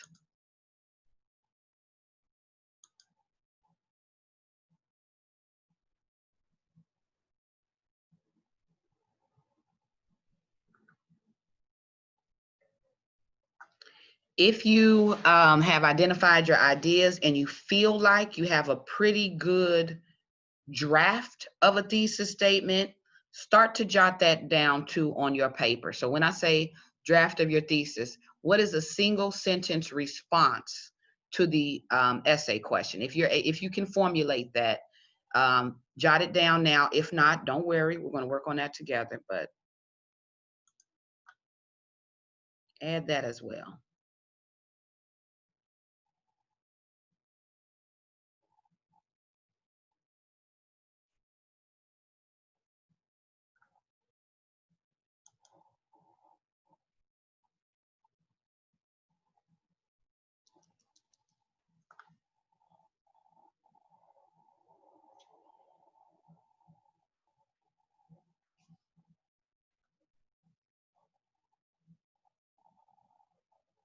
All right, I'll share this.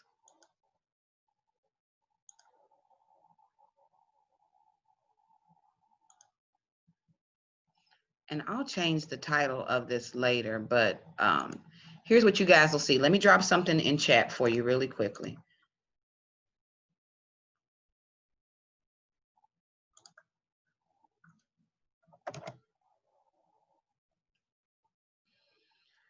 All right, so in the past, I've dropped Padlet links. So that is, I'll ask you guys to kind of share out what you have, and I'll get it on my end, but I'm not going to share it out to the class. This is more on just so you can get feedback from me.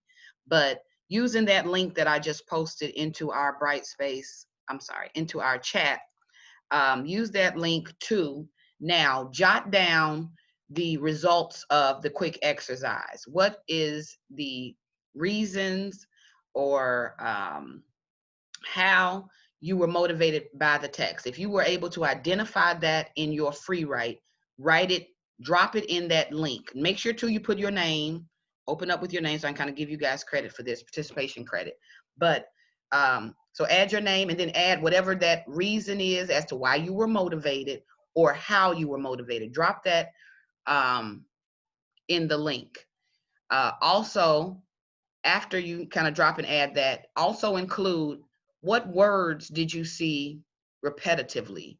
What idea or word showed up in your free write over and over again? Let's say more than 2 times. Anything that you identified showed up repetitively in your writing. Jot that down as well. So you can either organize it by 1, here are my reasons as to how or why I was motivated, and 2 could be these are the words that showed up repetitively in my free write. But go ahead and drop that for me in the Padlet link that I posted.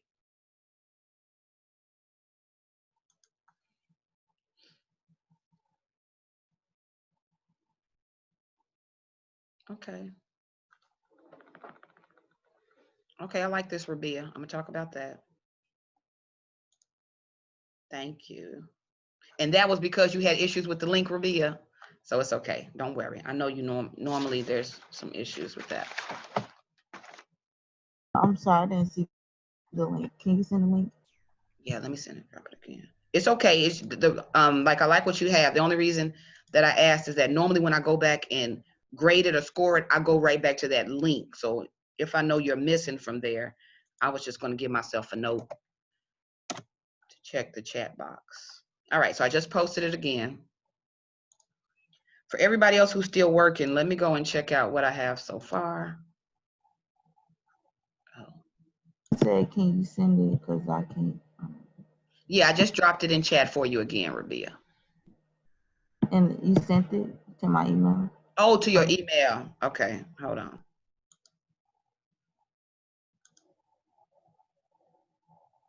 It's gonna take me a minute. You know how my computer runs when my Zoom is on, especially the email kind of pulling it up. Oh, it went past today. Okay, hold on real quick.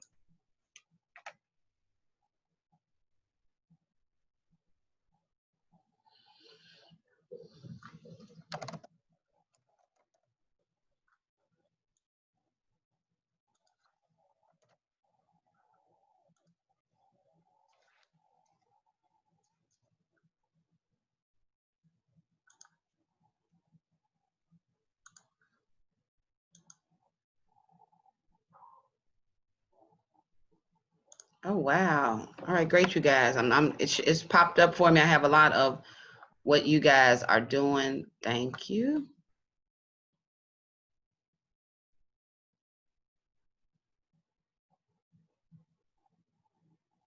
Okay, and you guys are still working.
Okay, so some ideas I can see in real time. You guys are still typing. Some of you are finished. If you're still typing, that is fine. Don't worry. Again, what you are doing is you are including in your response the reasons that you identified in your free write, why or how you were motivated by the text, and you're also listing whatever word or idea that you found repeated, so stated more than once in your free write. So that's what I'm looking for, and that's what I'm looking at on the other end of this.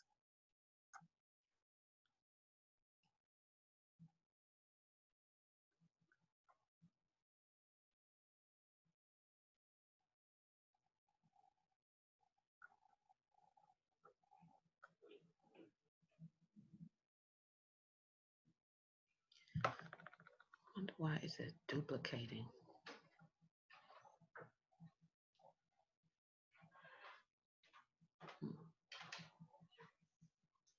Okay, some of you I am going to give feedback in the chat. So there may be something that I'll just add really quickly that I've noticed in chat. So and I'm doing this while I'm kind of giving us time to go ahead and get our ideas down.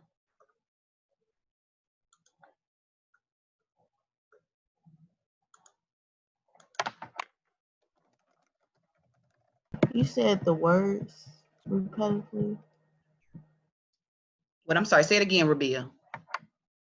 Words that come up in free writing. Yeah, so early on, the instruction was take a look at the free write that you guys did when you came into the class, where you were free writing on the essay question. And I said, take a look at that free write. And first of all, circle or underline the idea that answers the question. So look for anything that clearly answers how or why you were motivated and jot that down. I also stated, also include any word that as you're reviewing your free write, you notice is repeated over and over again. Any idea that has been repeated over and over again in your free write. Circle that, underline that, and jot that down as well.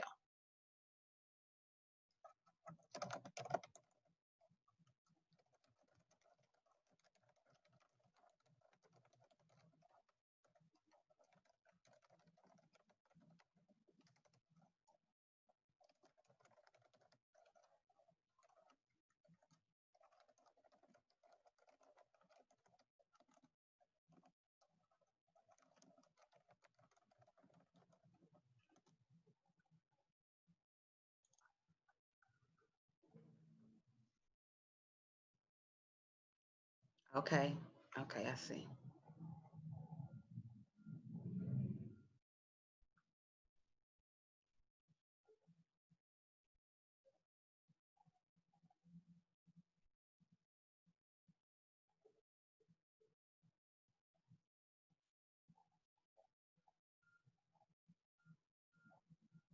Motivation, okay.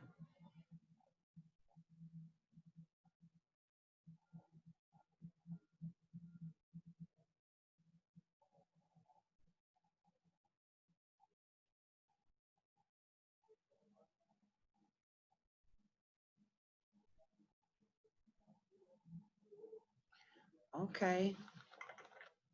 I'm sorry, like I'm talking out loud. I'm reading.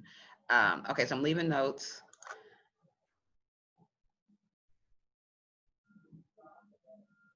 Okay, Mylan, I'll take a look at yours.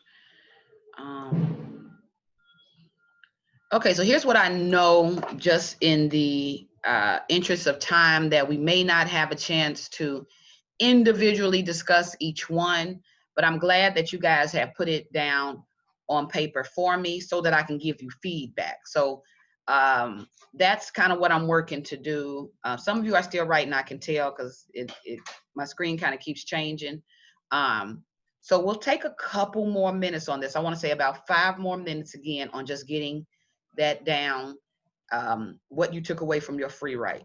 And then we're going to kind of move into how we use this information to write our thesis. Some of you already have your thesis. I'm looking at some of what you guys have, and I think it works as a thesis already. So we're kind of already, even from our free write, you guys are identifying your main ideas. So let me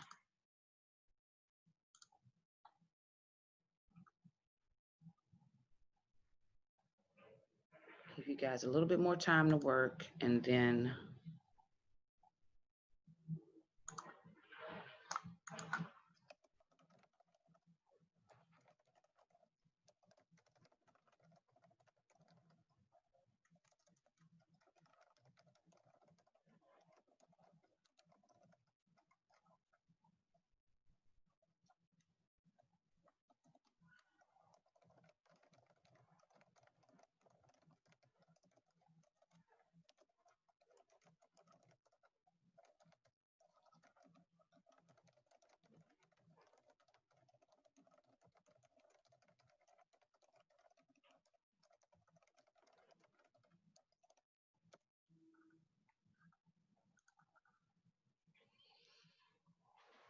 all right.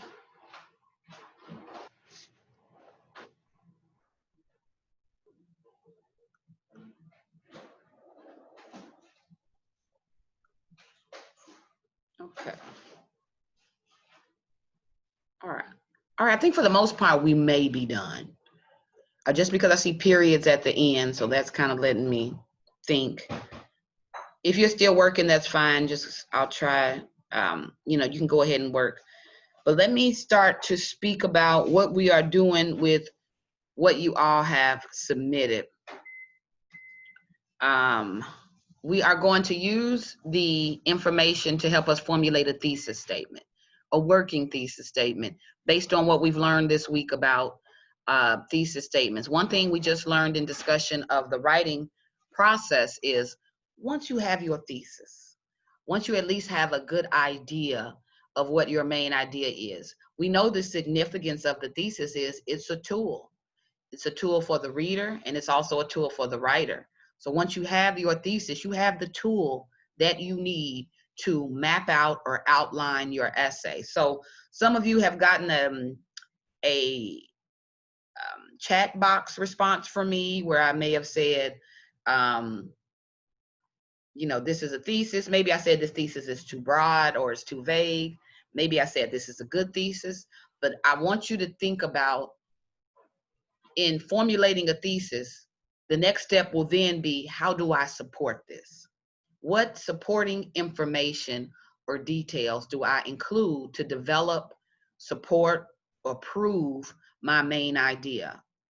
And since you guys are writing about how you were motivated by a text, I want you to feel comfortable including quotes from the book. Not the book, from the actual article that we read. So if you, for instance, is talking, let's say, for instance, you're talking about how you feel that the Malcolm X text motivated you the most because it inspired you to keep moving even through adversity and struggle, then, that's a good thesis.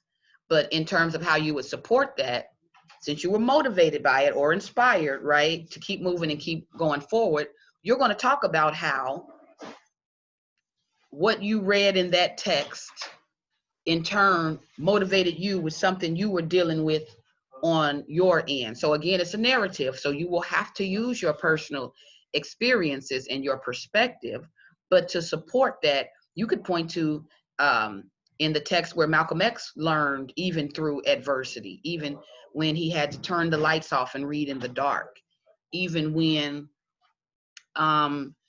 he would have to, well, something else he had to do, tediously write everything down by hand. So you can pull from the text to support your main idea once you have that established. All right, so good.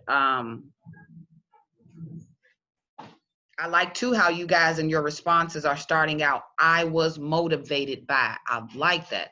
So many of you shouting you out. Aisha, even yours, Julian, I like how you stated it. Learning to read by Malcolm X has motivated me because, like, kind of this whole idea of how you guys structure your thesis will help in terms of its effectiveness. So remember, we talked about effective thesis statements. You want to clearly identify topic. It should be identified in your thesis. Sorry, look, my dog is crying. And you want to clearly identify your response to that. So I like when I read, I was motivated by Malcolm X learning to read because. In that statement, I have motivated by. That's the topic. I have the text, Malcolm X learning to read. That is your response, right? And then I have the because, which is going to set up the reasons why you feel the way you do. So if we stick to that formula, I think it can help you with more effective thesis statements. So let's see. So again, I'm shouting out Noah. I'm sorry. It's just one that's on top. But again, to read it from your free write. So let me get this right. This is what you pulled from your free write, Noah, correct? Look, I'm just going to say yes. But here's what I like about it. You guys are pulling thesis statements out of your free write. It is helping you to develop, because what I'm looking at in front of me, even though the wording may be a little bit longer, I'm looking at drafts of thesis statements. And that's exactly what I wanted us to do with this assignment. So again, I'm going back to Noah.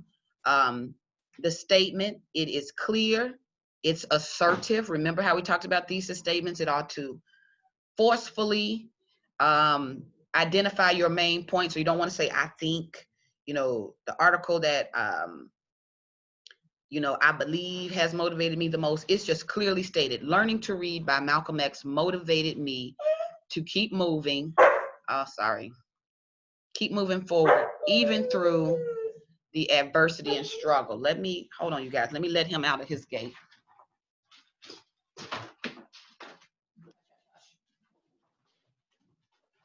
Okay. And with that, so here's what I like about that. Topic is identified. We have that word motivated. That is the topic. We know clearly which article it is, and we clearly know how or why you were motivated to keep moving forward, even through adversity and struggle. So simple, clear, direct, hits all of the points of thesis, topic, control, and idea. Good. So another I'm reading, I was motivated by Malcolm X Learning to Read, because even if Malcolm X was in jail, he didn't give up on making himself a better reader and speaker. All right, so I like this. It clearly identifies topic. I was motivated by Malcolm X Learning to Read, because even if Malcolm was in jail, he didn't give up. So you were motivated by the tenacity. He didn't give up on making himself a better reader and speaker. So I like that. And I also like on this, I'm gonna shout out Emmeline, because that's whose response I'm reading. I like how you added the follow-up. Oh, my dog, my puppy, he is spoiled. I like how you included the follow-up sentence that helped to still connect it back to you, Emmeline. So let me see, it says, so I was motivated by Malcolm X Learning to Read, because even in jail, he didn't give up on making himself a better reader and speaker. Till now, I still have difficulties understanding big words or writing essays, and I know I can do it. So that's more so your free write. Now we can kind of shave this or revise it, but I like how you have your thesis and then you immediately follow it with a connection, because this is your narrative. So you were inspired by or motivated by Malcolm X not giving up. So the connection to you somewhere is that even in your own difficulties or struggles, you have been motivated not to give up. So that thesis helps to inform perhaps examples you'll give. Maybe you could talk about your own difficulties with reading and speaking, and how certain attitudes or habits Malcolm had in the text motivated you as well, or gave you a way to overcome as well. So look at how we use the thesis statement as a tool to then inform what else we add to our paper. So this is good, Emmeline. I like it. The only thing I would say in terms of feedback, and I'm going to give you all individual, independent feedback. I'm just kind of doing this for the sake of instruction. The wording, take it through what we talked about in terms of, is this too broad? Is this too vague? Am I clear enough? In kind of conveying how I was or why I was motivated. And I think it's clear. You are clear on the fact that he did not give up. And your paper should talk about how that reaction motivated you to not give up in your own pursuits of, you know, whether that's reading or writing or whatever. So good, I like that.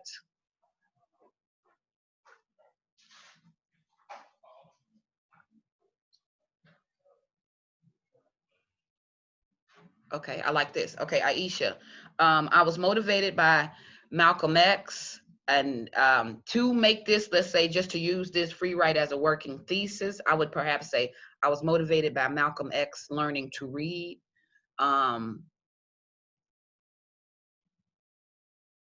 Because he didn't let anyone convince him to stop. Should I say convince to stop? It says, Aisha, he didn't let anyone convey him to stop.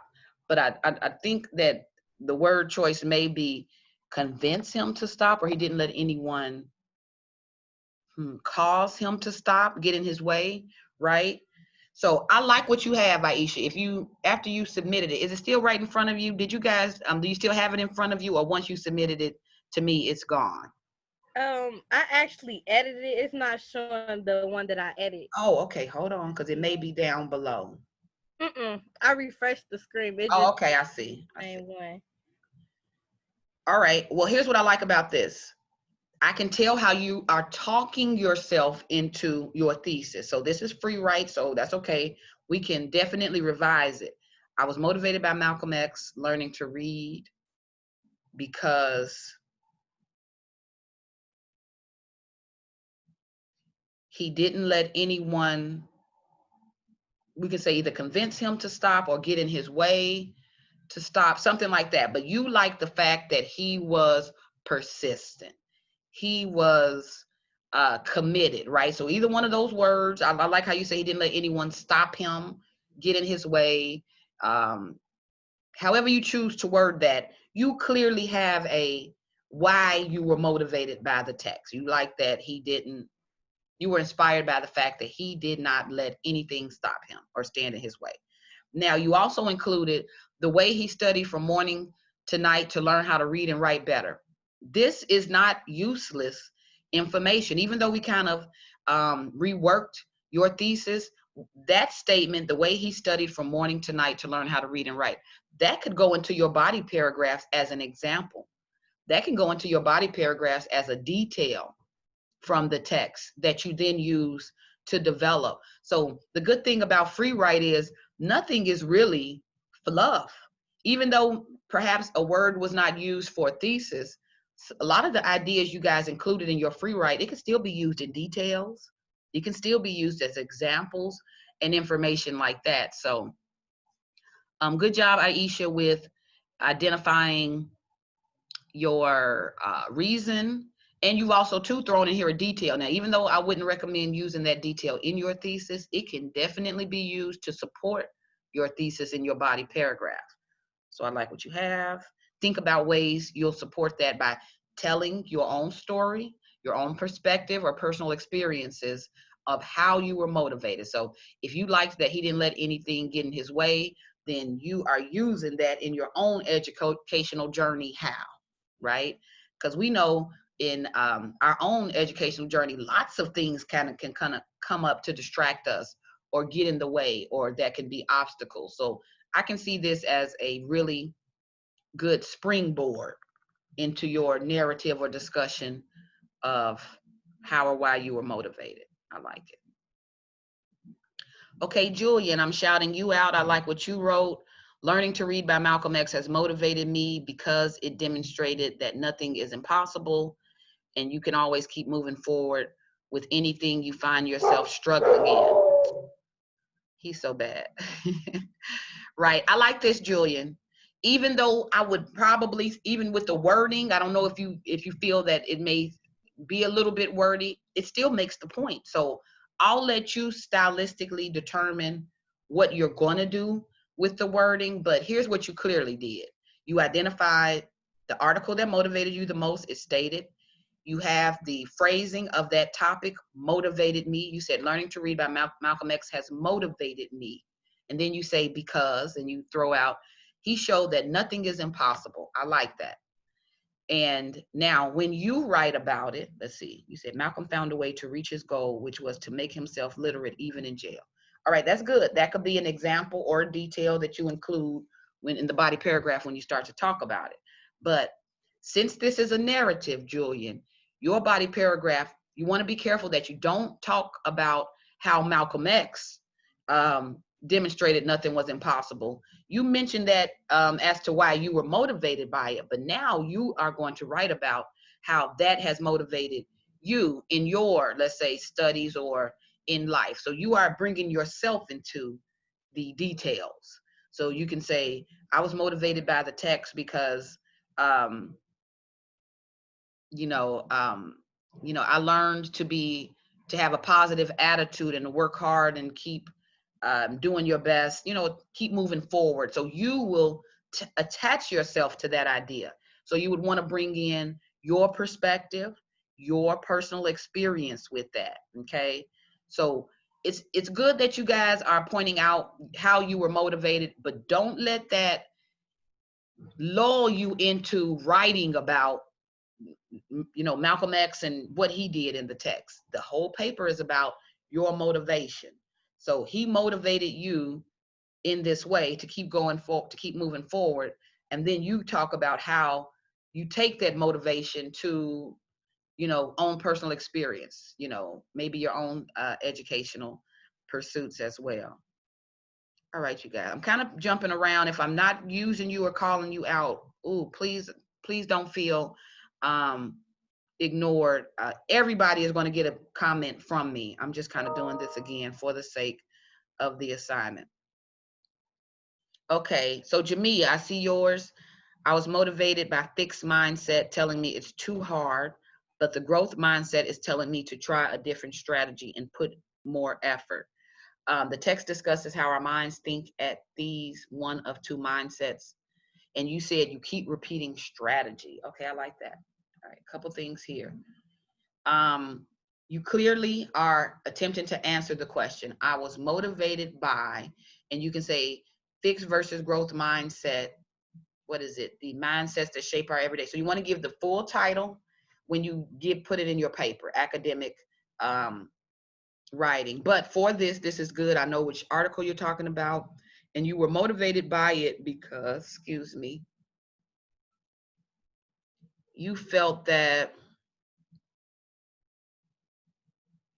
I was motivated by fixed mindset telling me it's too hard, but the growth mindset is telling me to try a different strategy.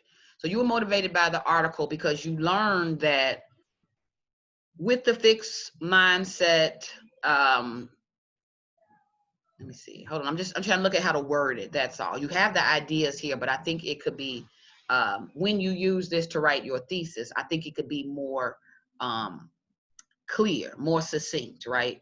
So I was motivated by the article, Fixed versus Growth Mindset by Maria Popova, because I learned the difference between fixed and growth mindset, and I learned growth mindset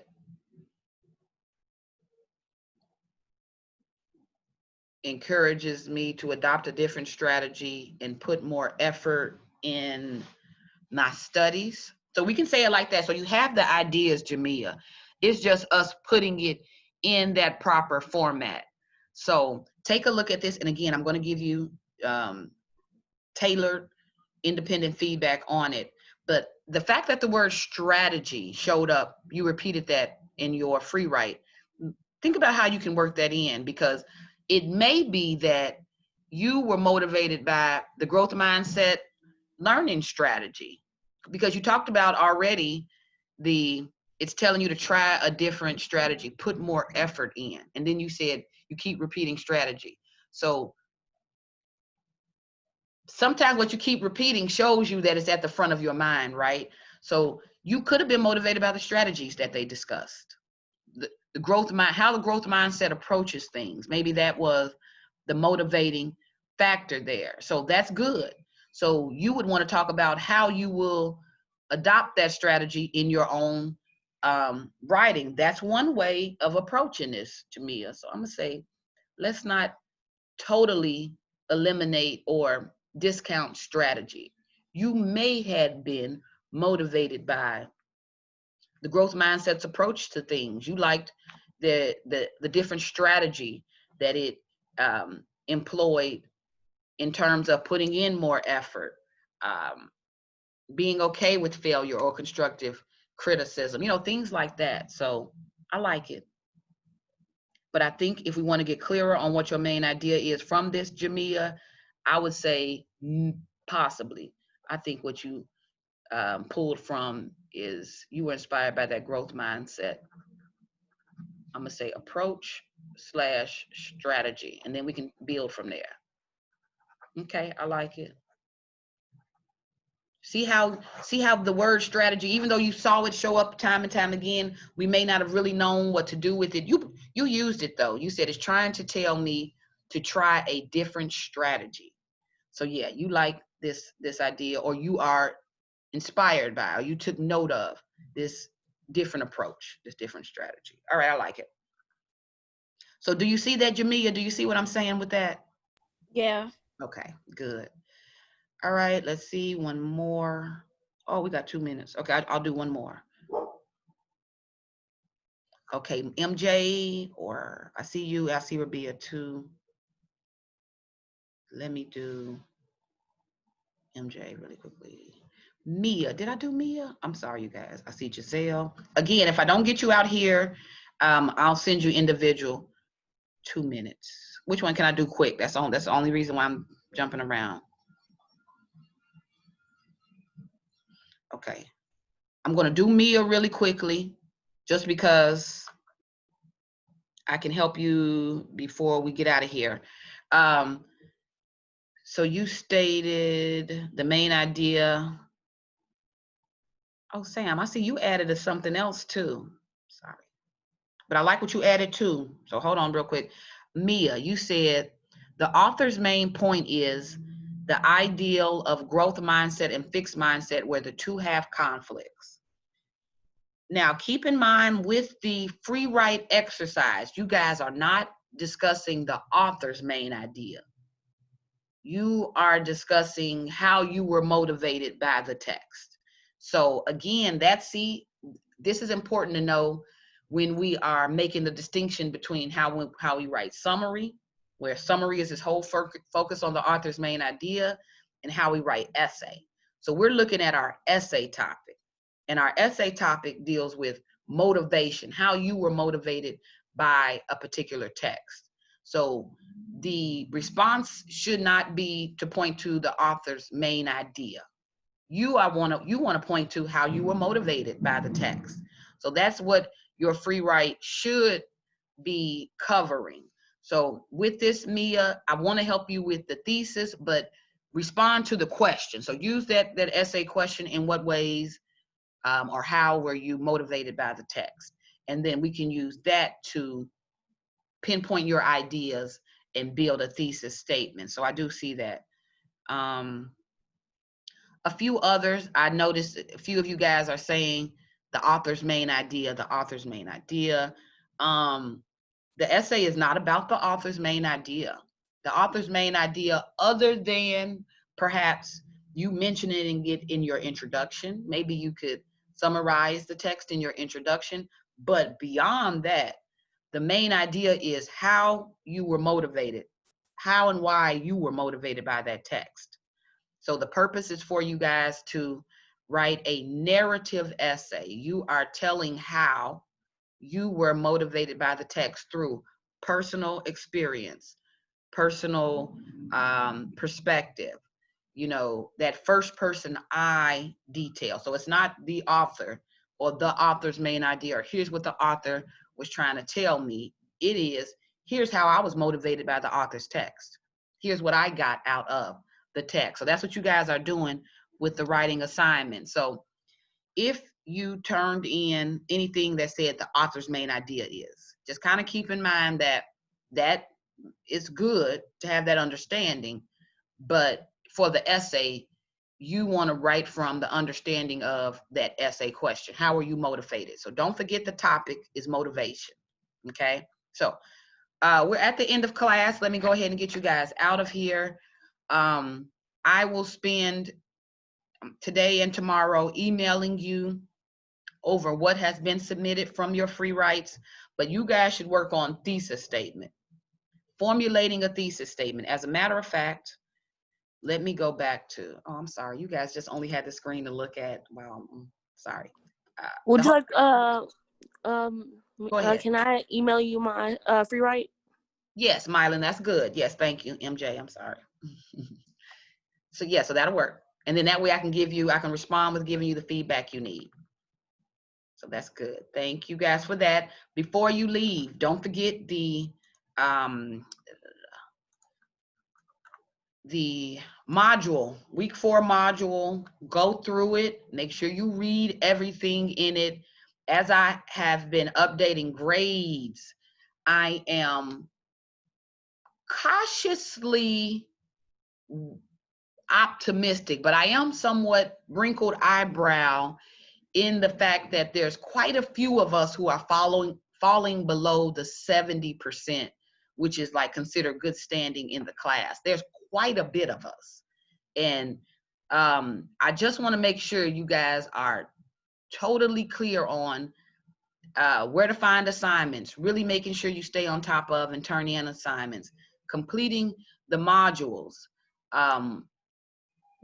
With us completing week 4, we've completed like the first quarter of the semester, and it's somewhat concerning that within the first 4 weeks, with 12 weeks to go, we are falling behind or under the C. So if you have anything lower than a 70% when you check your grade book, you may expect to hear from me either via email or by phone so that I can determine what may be the issue, what support can I offer in order to help and make sure you're successful in the class. So pay attention to your grade, really make sure you're staying on top of the modules. Now, the most important day, Helen Keller, read this text. There are questions attached to it. Don't worry about those questions. I want you just to read it for now. We are going to complete the questions in class on Tuesday. So the week 4 module is short. It includes the essay, which you guys are working on formulating a thesis. You guys are working on, and it said a first draft by Tuesday. I think I'm going to change that. Don't work on a thesis and writing a first draft, and we'll kind of talk about that on Tuesday. I'll have a moment to see what you guys have, and let's work on submitting that on Thursday. So I'm going to change the due date on the Essay 1 assignment to give us a tad bit more in-class time. But other than that, read the most important day for Tuesday and have a thesis. Work on formulating a thesis statement, a single sentence that answers the question and allows you to set up your main idea for the paper, for the essay. Your main idea for the essay, not anyone else's, okay? So are there any questions on that? Do you guys have any questions about homework or what you're doing over the weekend on your own? Yeah, you said you was gonna email us for the ones you didn't get to. Yes. Yep. So I'm working on that, Rabia, today. So after we end the meeting today, I'm staying here working on that into tomorrow. So if you don't get it today, expect to receive the feedback tomorrow that you guys can use to help you start drafting your paper, okay? So thesis statement, that's your mind. What is my main idea? What's the direction for my paper? Once you know that, then you can draft introduction, body paragraphs, conclusion. So step 2, we are looking at formulating thesis statements. So work on that. Use the feedback I give you to help. Come in on Tuesday having read Helen Keller, Most Important Day, and we'll pick back up on the writing on Tuesday. As you read Helen Keller's Most Important Day, read it as a narrative. Since you guys are being asked to write a narrative, read that as this is a narrative sample. This is what a narrative looks like, okay? And we'll talk about it Tuesday. All right, I'm 6 minutes over. Let me let you guys go. If you have any questions, stay after. Other than that, you guys are dismissed. Enjoy your weekend. Work on the paper. Work on that paper. Okay? Have a good one, you guys.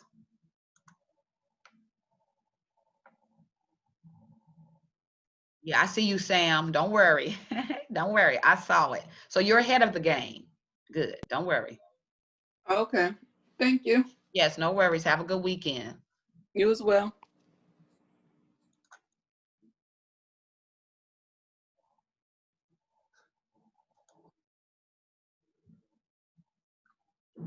All right. Are you good, Aisha? Did you need me?